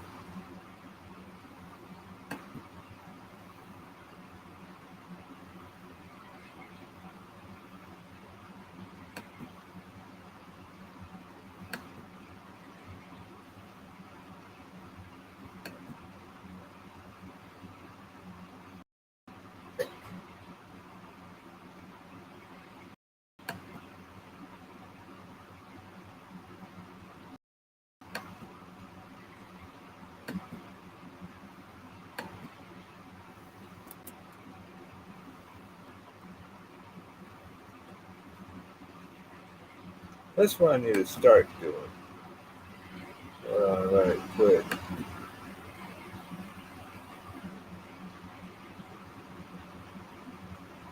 That's more like it. There we go. Let me expand to full screen. Okay. And go back to the video. Specifically investigate UFOs and report the evidence. And down here, what he has to have. One of the things is a Geiger counter, a magnifying glass. I don't know what he's going to do with that. And have a source for containers in which to store samples. Camera, binoculars, and other things. Next slide, please. This is a news release. At the same time that poster was on the bulletin boards at Air Force bases, the Air Force was issuing news releases saying that we're not investigating flying saucers, there are no such thing. What you're seeing is weather balloons, and we don't even want to know that. Next slide. And next, that's the last of it. One of the things they did, though, that last one, I should have held it there, but that's okay. They said that, it's possible it could be a foreign country experimenting with some weird aircraft flying over our airspace, but of course, they couldn't possibly be doing that. Next. At the same time, this poster was also on military bases, and one was the winner of Poster of the Month. Next slide.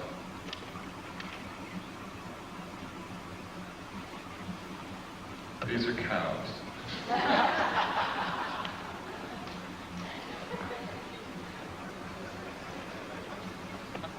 But I wanted to show you what they look like in case some of you haven't been out of the city in a while. Oh, I Next see them slide. now. In Damn. some cities that I go to, there's really a reason for doing that. I wanted to show you this. There's something happening with this phenomenon that is absolutely incredible. Everywhere on this slide where you see an M, there has been a classic case of cattle mutilation. I'm going to describe to you what a classic case of cattle mutilation is so that you will know in your mind what I'm talking about. I'm talking about the lips on one side of the face gone. The jaw, the flesh, and the muscle on the lower side of one of the jaw, lower jaw, gone, stripped to the bone. The tongue missing, one eye missing, one ear cored out and missing. Usually a 6-inch diameter patch of skin somewhere on the animal has been cut out. If it's a cow, either the entire udder or a portion of the udder is missing. The rectum is poured out in a perfect cone shape. These sexual organs are always missing. If the cow is pregnant, sometimes the fetus of the calf is gone, but the fetal bag is not open or cut and has not been invaded in any manner. Now that's incredible. But the most significant thing is that all the blood is drained from the animal's body with no vascular collapse, and there's not a drop of blood anywhere. There are no cigarette butts on the ground, there are no tire tracks, there are no shoe prints, there are no footprints, there are no gum wrappers, there is nothing. The government says that coyotes did that.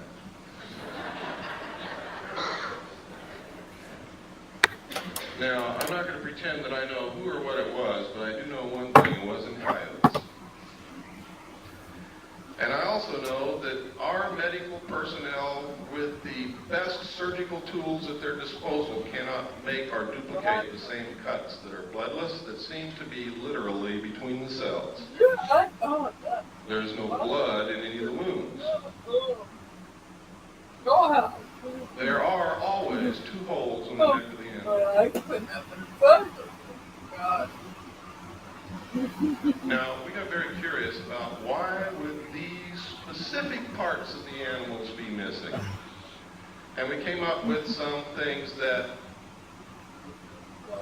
are very interesting. Dust collects in the ear. Things that float around in the atmosphere collect in the ear. The lips touch the grass and the earth, so does the lower jaw. The eyes exposed to the atmosphere. The rectum is where most of the heavy impurities, the things that cannot be digested, that are poison to the system, collect, and that's why people get rectum cancer and colon cancer from these things. The sexual organs, which show genetic damage. And where does radioactivity show first? In the middle. So then we got very interested in where these mutilations occurred, what time of year, which way was the wind blowing, and what was upwind from these locations. And we found in every single instance there was a nuclear site of some kind, a power plant, a weapons base, a weapons storage installation, weapons manufacturing plant, a testing area, missile stockpile, uranium mines, and tailing piles, waste disposal areas. In every single instance were upwind from these sites. From that, I deduce that whoever is doing it is trying to find out how much radiation has leaked into the atmosphere, the food chain, and the groundwater, and what is it doing to the living mammals in its path. The fact that they leave these carcasses laying out there is an act of terrorism. Literally. I mean, if you want to check for something in these animals, that's fine. But there's no reason why you couldn't take it somewhere else, chop it up, dispose of it, or eat it, or whatever. Why is it being left on the ground? That's an act of terrorism. It's done intentionally to scare people. Why? Maybe to create an alien threat from outer space. Maybe because aliens don't eat beef.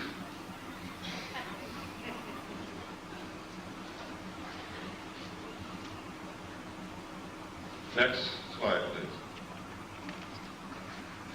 Sometimes these are seen in the sky over the areas where these things occur. Next. Sometimes it's these things with something going up and down from them. Next. Sometimes these things are found, they're being found all over England. One of the incredible things about the crop circles in England is they are literally a vestige of some kind. There's a book called The Father of Lies. In the back of that book, it gives an example of the cipher that the secret societies used in ancient times to communicate with their members so that people who were not initiates would not learn the secrets of the society. The symbols of their cipher match exactly the crop circles found in the ground in England.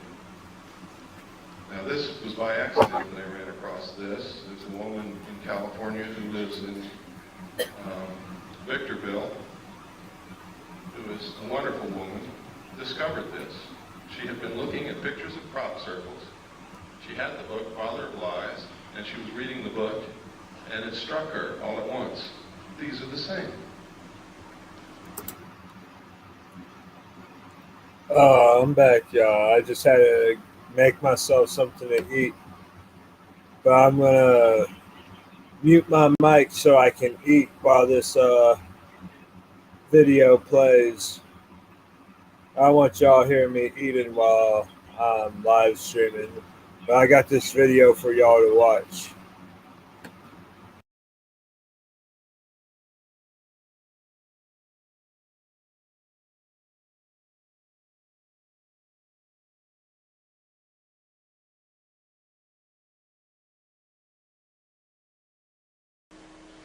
And so she let us know, and we have verified it. They are exactly the same.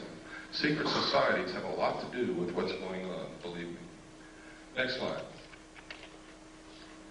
Sometimes these things are seen. Next slide. Always they find this. Next.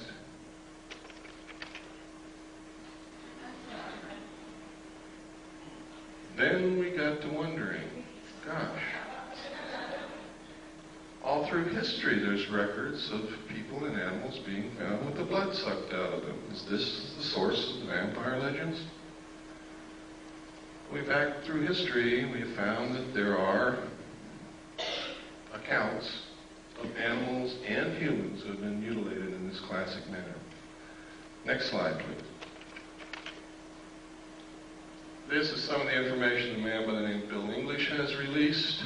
It is some of the exact information that I saw while I was in naval intelligence. He was working as while he was working in England at a national security agency, listening post really, and he saw the same documents there. Next slide. This is UFO observers instruction sheet from the Air Technical Intelligence Command, which tells you how to report UFOs at a time when the United States Air Force said they were not reporting UFOs, didn't care about UFOs, they didn't exist. Next. Next. These are all official Air Force forms. Next. Next. Next. Now this is part of Air Force Regulation number 200-2 Alpha, unidentified flying objects, intelligence. Now, this is significant. The Air Force is not supposed to lie to us, but they were telling us, no, UFOs do not exist. We're not interested in UFOs. There is no evidence of UFOs, and anybody that says they say a UFO is crazy. We don't care about UFOs. Yet they have written a U.S. Air Force regulation called 200-2. And this says on the cover sheet, direct communication is authorized between ATIC and other Air Force activities in matters pertaining to UFO investigation. Specifically, the ATIC may call upon the commander of the 1127th Field Activity Group, Fort Belvoir, Virginia, to conduct further field investigations if review of the initial report indicates such a requirement. In this event, the headquarters, 1127th U.S. Air Force Field Activity Group, will prepare the final report by order of the Secretary of the Air Force, Thomas D. White, Chief of Staff. Next page. This tells how to report it, what forms to use, identifying information, weather and winds, comments of preparing officer, classification, time and date of sighting, manner of observation. Next. General information, releasing information. That's funny. Releasing information, it says under here. All information of releases concerning you, regardless of origin or nature, will be released to the public or unofficial persons or organizations by the Office of Information Services Office of the Secretary of the Air Force. This includes replies to correspondence except congressional inquiries, submitted direct to ATIC and other Air Force activities by private individuals. Exceptions. In response to local inquiries resulting from any UFO reported in the vicinity of an Air Force base, information regarding a sighting may be released to the press or the general public by the commander of the Air Force base concerned only if it has been positively identified as a familiar or known object.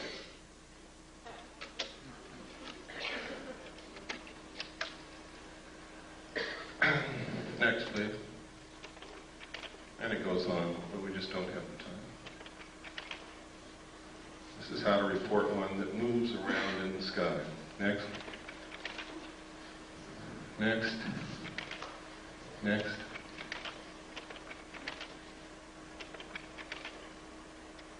People always ask me, why don't they just fly around the White House?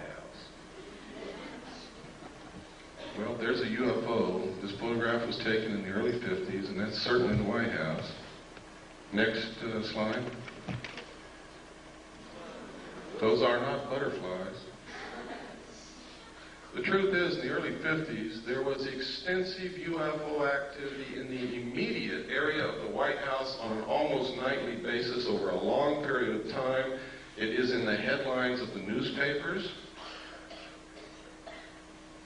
Pilots were scrambled in their aircraft to go and get them out of the airspace around the White House because it's prohibited airspace.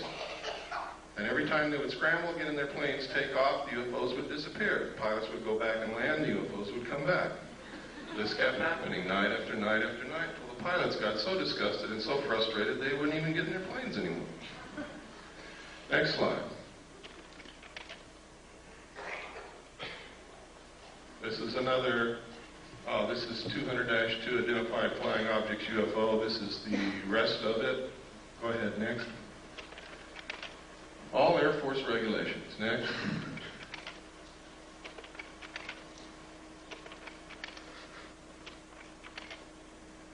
Okay, I told you earlier about implants. Let me show you where these implants are being found in human beings.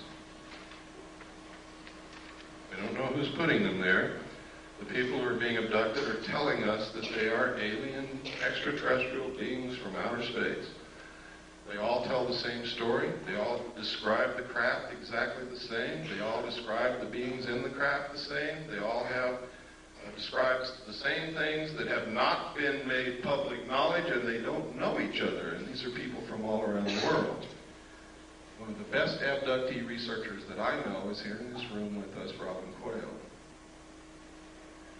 One of the implants is inserted up through the nose and is lodged next to the optic nerve in this region. Another implant is inserted beneath the skull cap next to the medulla oblongata in this region.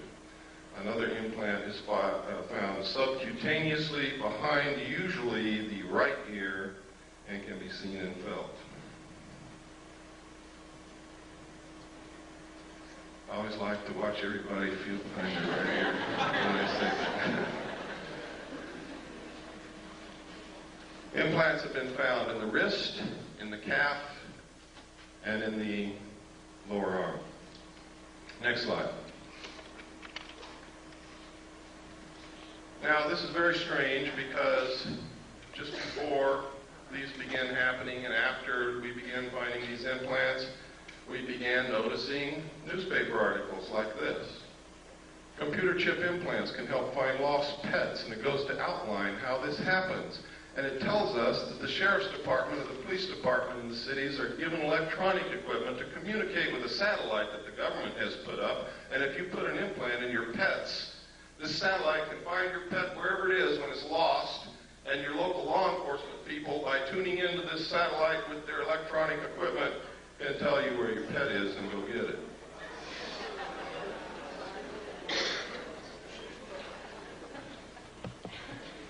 Then, next slide, please. Then you hear Dan Rather on the 6 o'clock news say that the pet implant program has worked so well that 97% of all lost pets that have been implanted are being found and returned to their owners, that you should have your children implanted. He said this in 1989.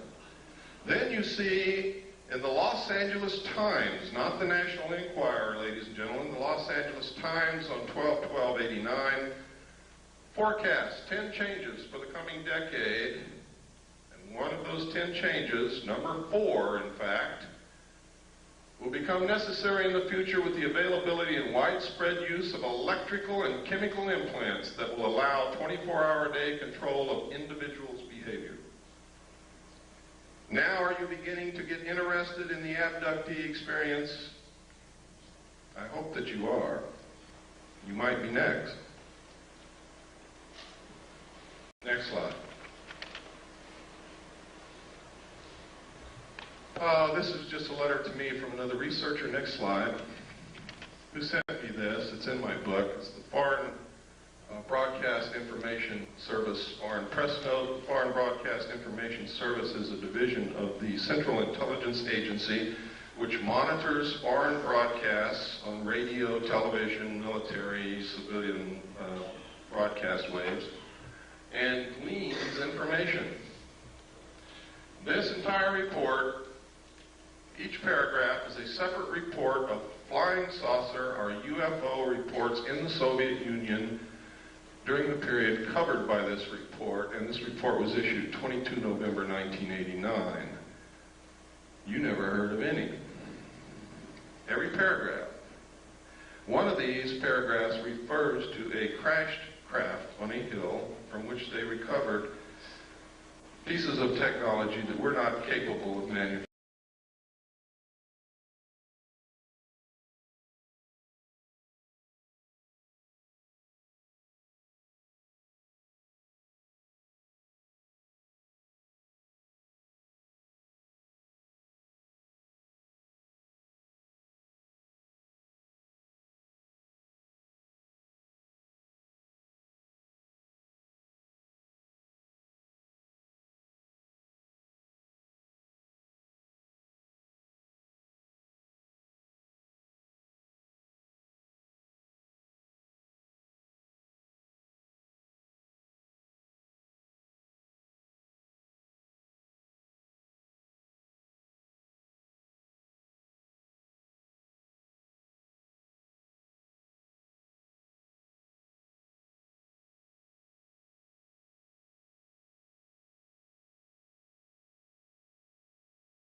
Oh shit, my bad, y'all.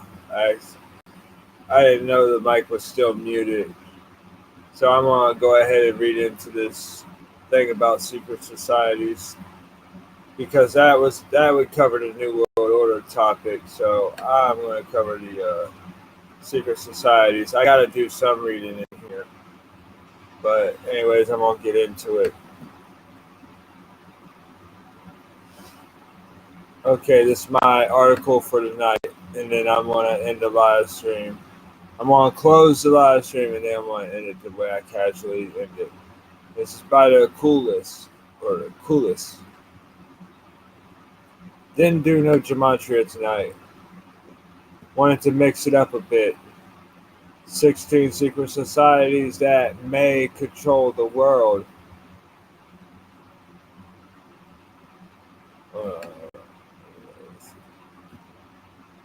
For as long as there has been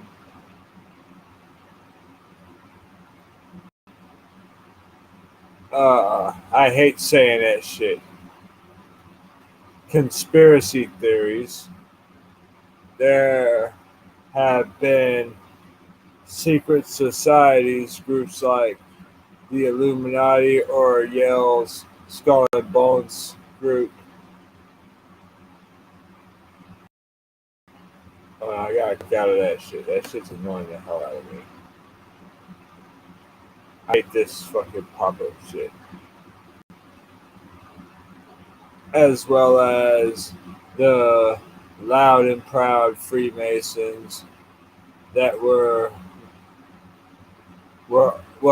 all once underground cabals of powerful people who excluded non-members and sought to retain money and power while they pulled the strings of the world,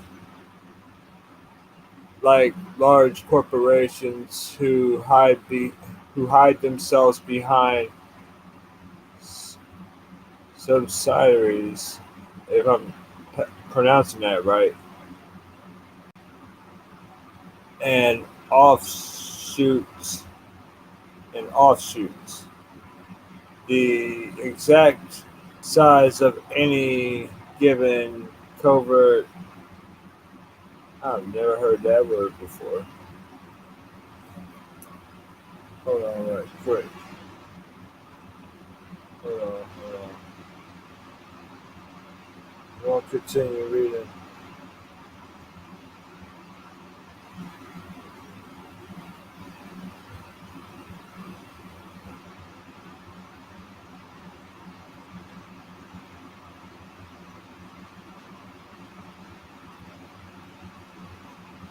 I don't want to mispronounce that word.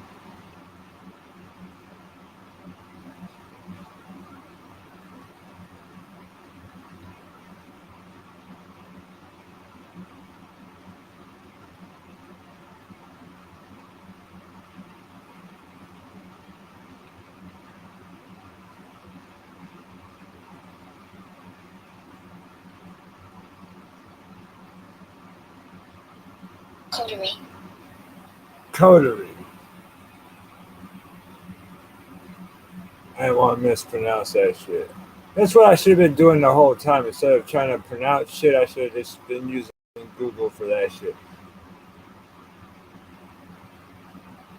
Who hides in the shadows is unknown, often excluding its own members from having too much information lest they disclose it to the wrong people.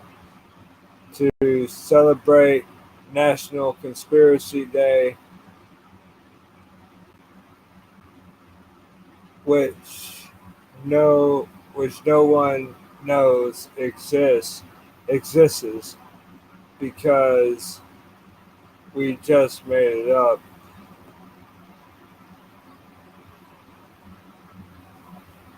Then we're going to talk about 16 secret societies.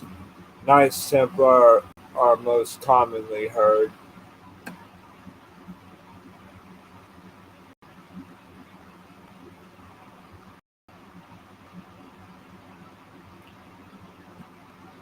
Who hasn't heard about this bunch of racist assholes? Even though I've heard stories that they haven't always been that way.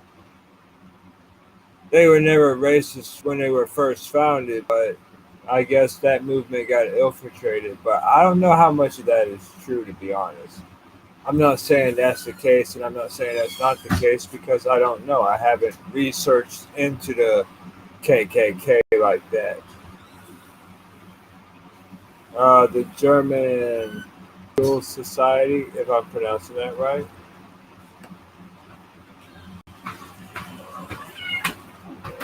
I want to read about the Ku Klux Klan. Fuck them. Many Nazi affiliated to it.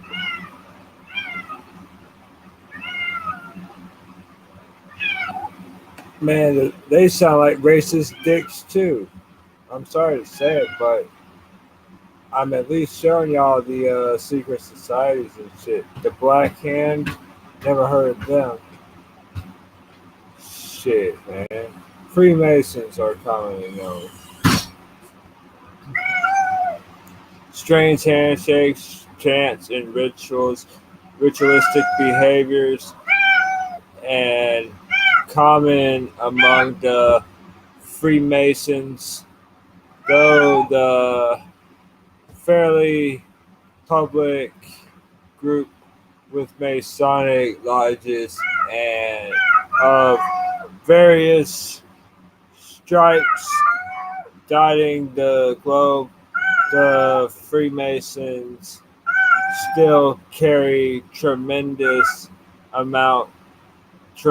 power, and many major captains of industry, along with political leaders, have Masonic ties. Bilderberg Group. Bilderberg Group.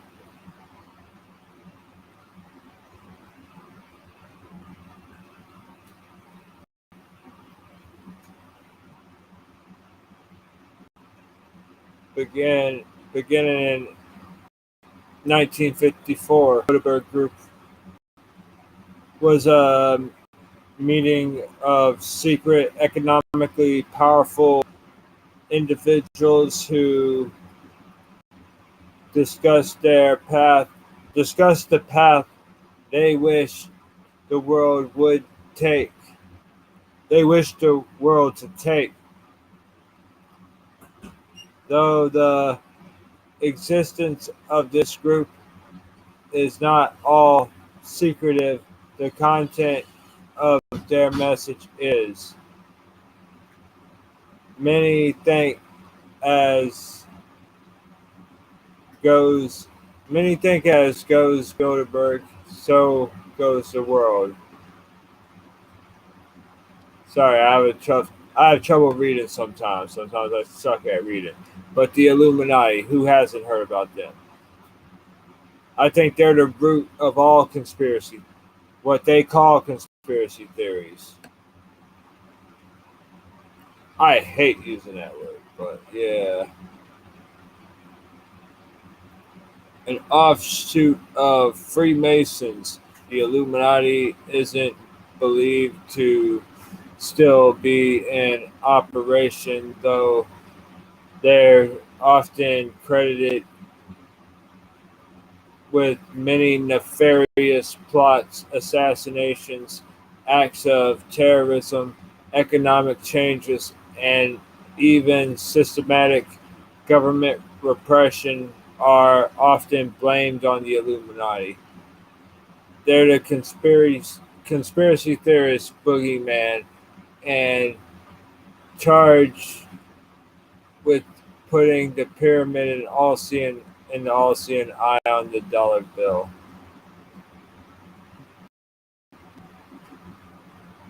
The the Hermetic Order of the Golden Dawn.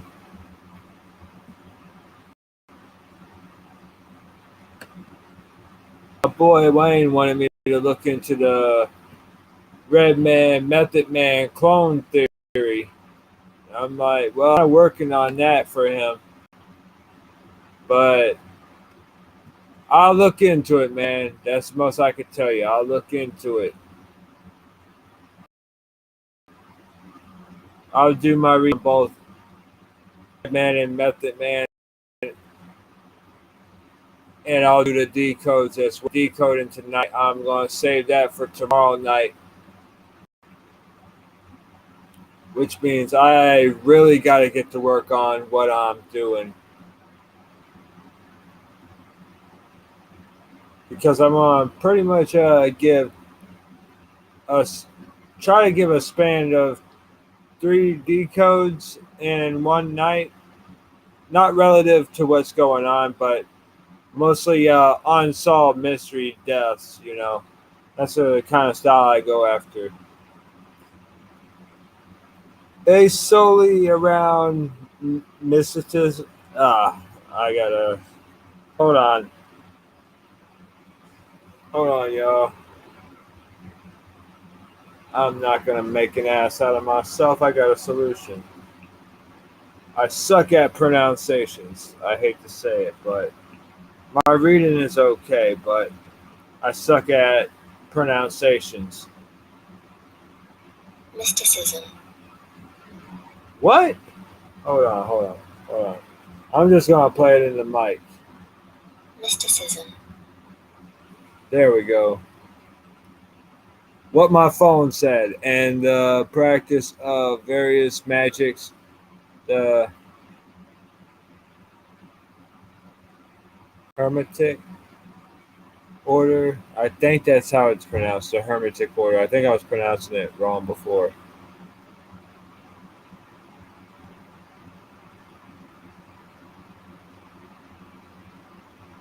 Famous membership includes William Yeats and Aleister Crowley, formerly an offshoot of the Freemasons, while the Illuminati went mostly for secularism, if I'm pronouncing that correctly.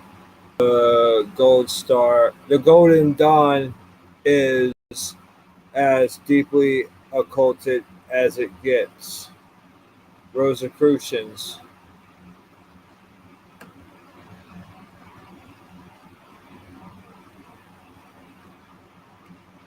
Oh yeah, that makes me think about the Georgia Guidestones.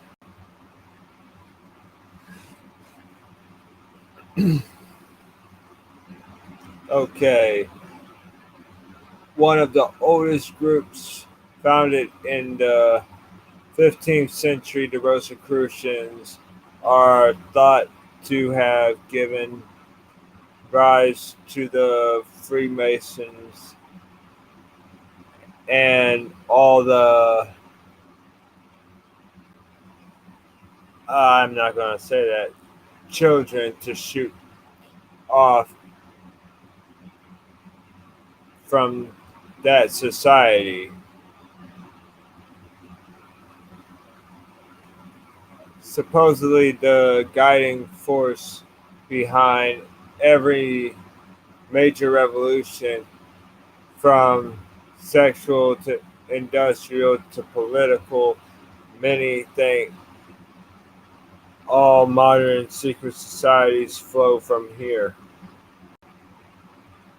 And there's an order of skull and bones. Holy shit, that's one thing I should have really looked at. I should have decoded. I should have put it in that. I should have put it in that cipher too. Perhaps a glorified college fraternity, maybe something far larger and more insidious. The skull and bones hail from Yale, with former presidents, generals, corporate powerhouses, and respected academics among their ranks. The Elder of Zion, the Elder of Zion. Oh wow! Supposedly a conspiracy by those of the faith to gain control over the world. The existence elders of Zion is mostly thought to be a creation of anti-Semitic propaganda by hate groups led by powerful men such as industrialists and famous anti-Semitic Henry Ford.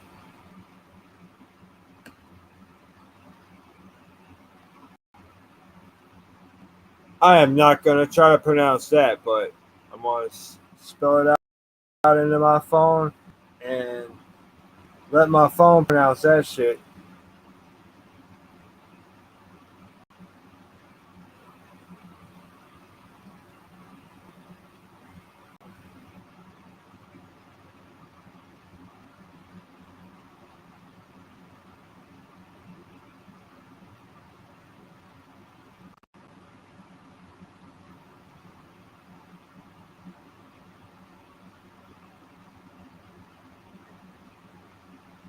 No, I didn't want to look at pictures of it. I wanted to get a pronunciation for it.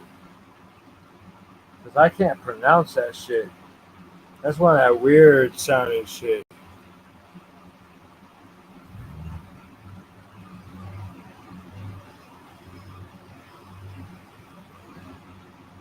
Oh wait. It's on.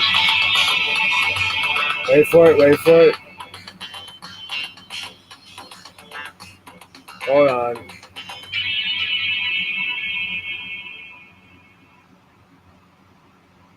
Hashishin.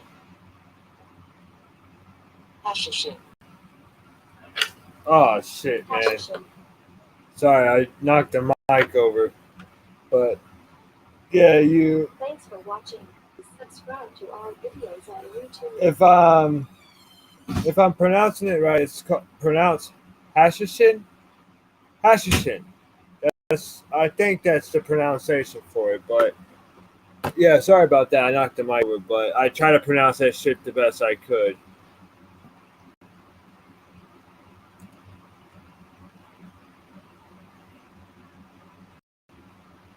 The word assassin comes from the name of this group, which is literally translated to follower of Hassan. Hassan.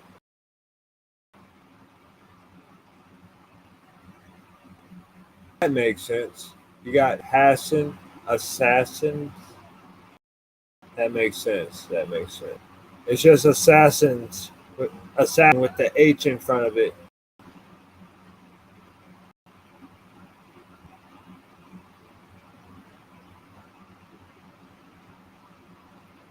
More than just religious followers of a charismatic leader. This is a sect of trained killers who would destroy anyone who stood in their path. Thought to be mostly destroyed by. Oh shit. Damn. I have to have some.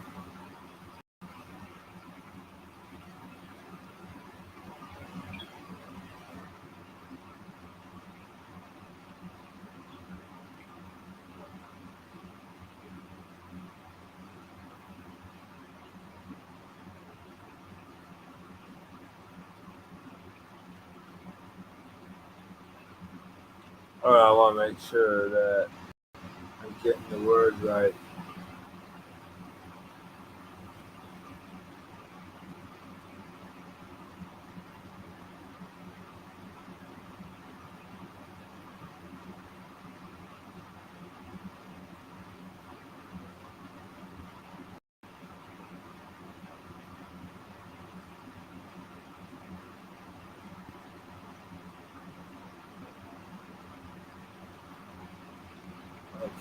Okay, hold on.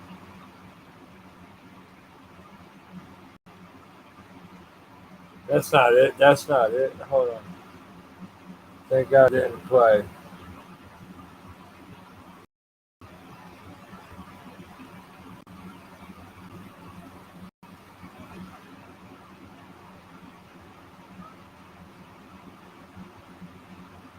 I'm not trying to be funny here. I'm just trying to find out how this word is pronounced or how this is pronounced because I suck at pronunciations.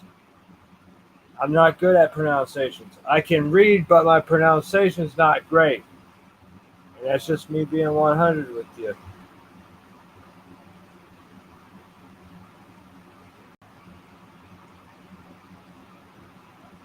By the Mongols,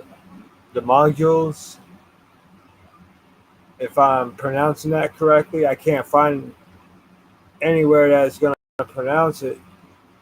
So I just took a shot. Might be wrong pronunciation, but I'm going to continue. In the 13th century, some scattered adherents. I don't know. I can't pronounce that word. and I'm not going to try to look up every single word as I'm reading this, can still be found in the Eurasian, if I'm pronouncing that right, Eurasian areas.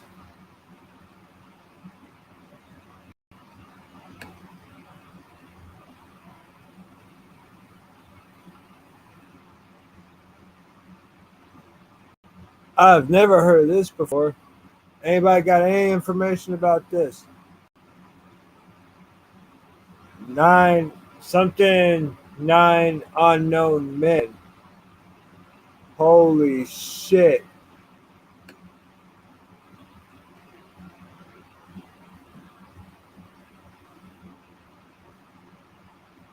If I disappear, just know what I looked up, y'all. Oh shit. Hold on. Okay.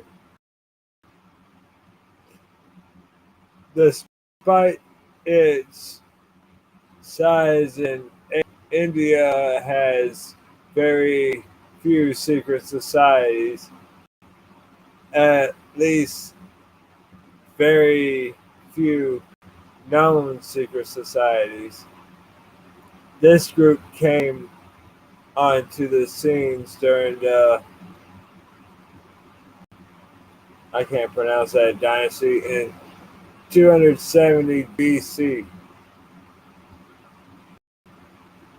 I was thinking about,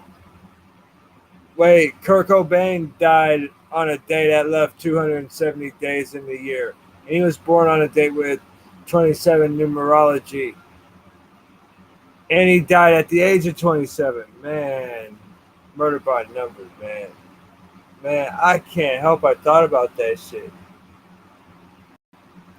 2070 BCE. Each of the 9 men were tasked with overseeing the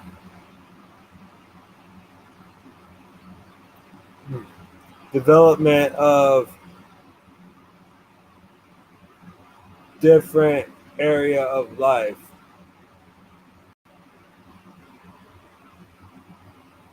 with the thought that they would gain control literally every of existence, thought through controlling information. Supposedly Texas from this society exists,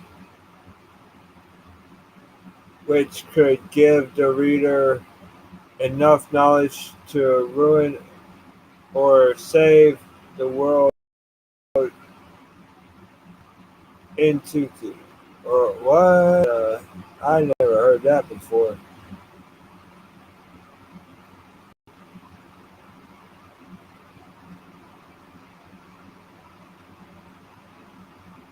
Sounds ancient, y'all. Sounds ancient. But ain't no doubt that secret societies existed even back then. Bohemian Grove.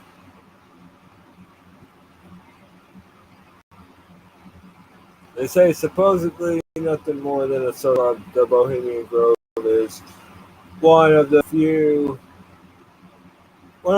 secret societies that is almost exclusively American. On the front, it is little more than a country club for men of means and education to gather. In the Grove has been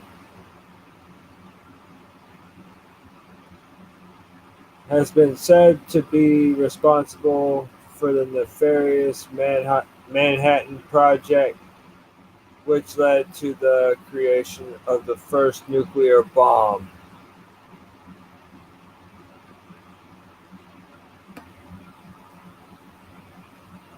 And I think that's it.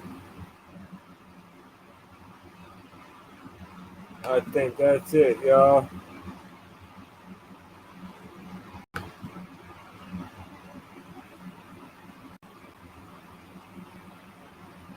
Well, I think that just covers everything for my live stream. And I'm gonna go ahead and end my live stream right now. And hopefully I get to work on a video with my boy, the Devil's Playground 2. I do want to work with him because he does seem pretty cool. He made me think about some stuff that I never really thought about before. I was like, holy shit, man, that's deep, man. He is deep. He is deep, I'm not going to lie. When it comes to knowledge and information, he is deep on things. He makes you really think about shit, the words we use and everything. I even thought about some of the words we use. And not only because he said it, but also because there's things that's that I even thought about, like pharmaceuticals and pharmacy, and yeah, you know. And I think to myself, you can't spell pharmacy without harm, and you can't spell pharma without harm. You can't spell those words, you know. And then you think about words like government. Why the fuck is it called government, you know?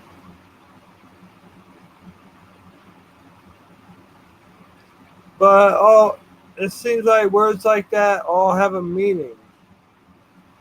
It all have a meaning. It all has a meaning behind them. You just have to really think about it. Say certain words and then keep repeating them to yourself and then think about it. Really think about the words we use nowadays.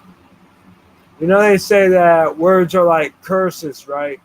We're actually saying curses and speaking spells and shit like that. And I never thought about no shit like that, but that's what I've been hearing. I'm like, damn. But yeah, y'all, I would like to have a deep conversation like that with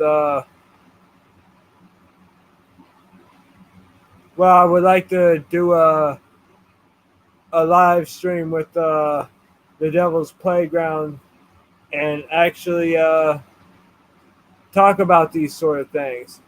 Also, at the same time, talk about the Super Bowl 56, man. I really want to talk about that because I already covered this live stream.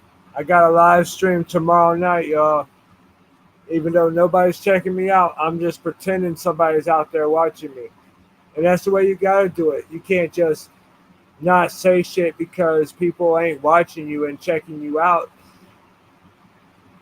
You got to pretend somebody's out there watching you and checking you out. Even though this says 0, but in my mind, it says 100 or more than that, even though it doesn't. But in my mind, I'm just pretending it does. But yeah, that was some pretty deep information. But yeah, I gotta go ahead and end the live stream and hopefully work on a collaboration video. Work on a collaboration video with the Devil's Playground. And I'm hoping to work with Gematria in the details because I don't want to just work with one person at a time. I want to work with like at least 2 people at a time. But yeah, I'm going to go ahead and end the live stream and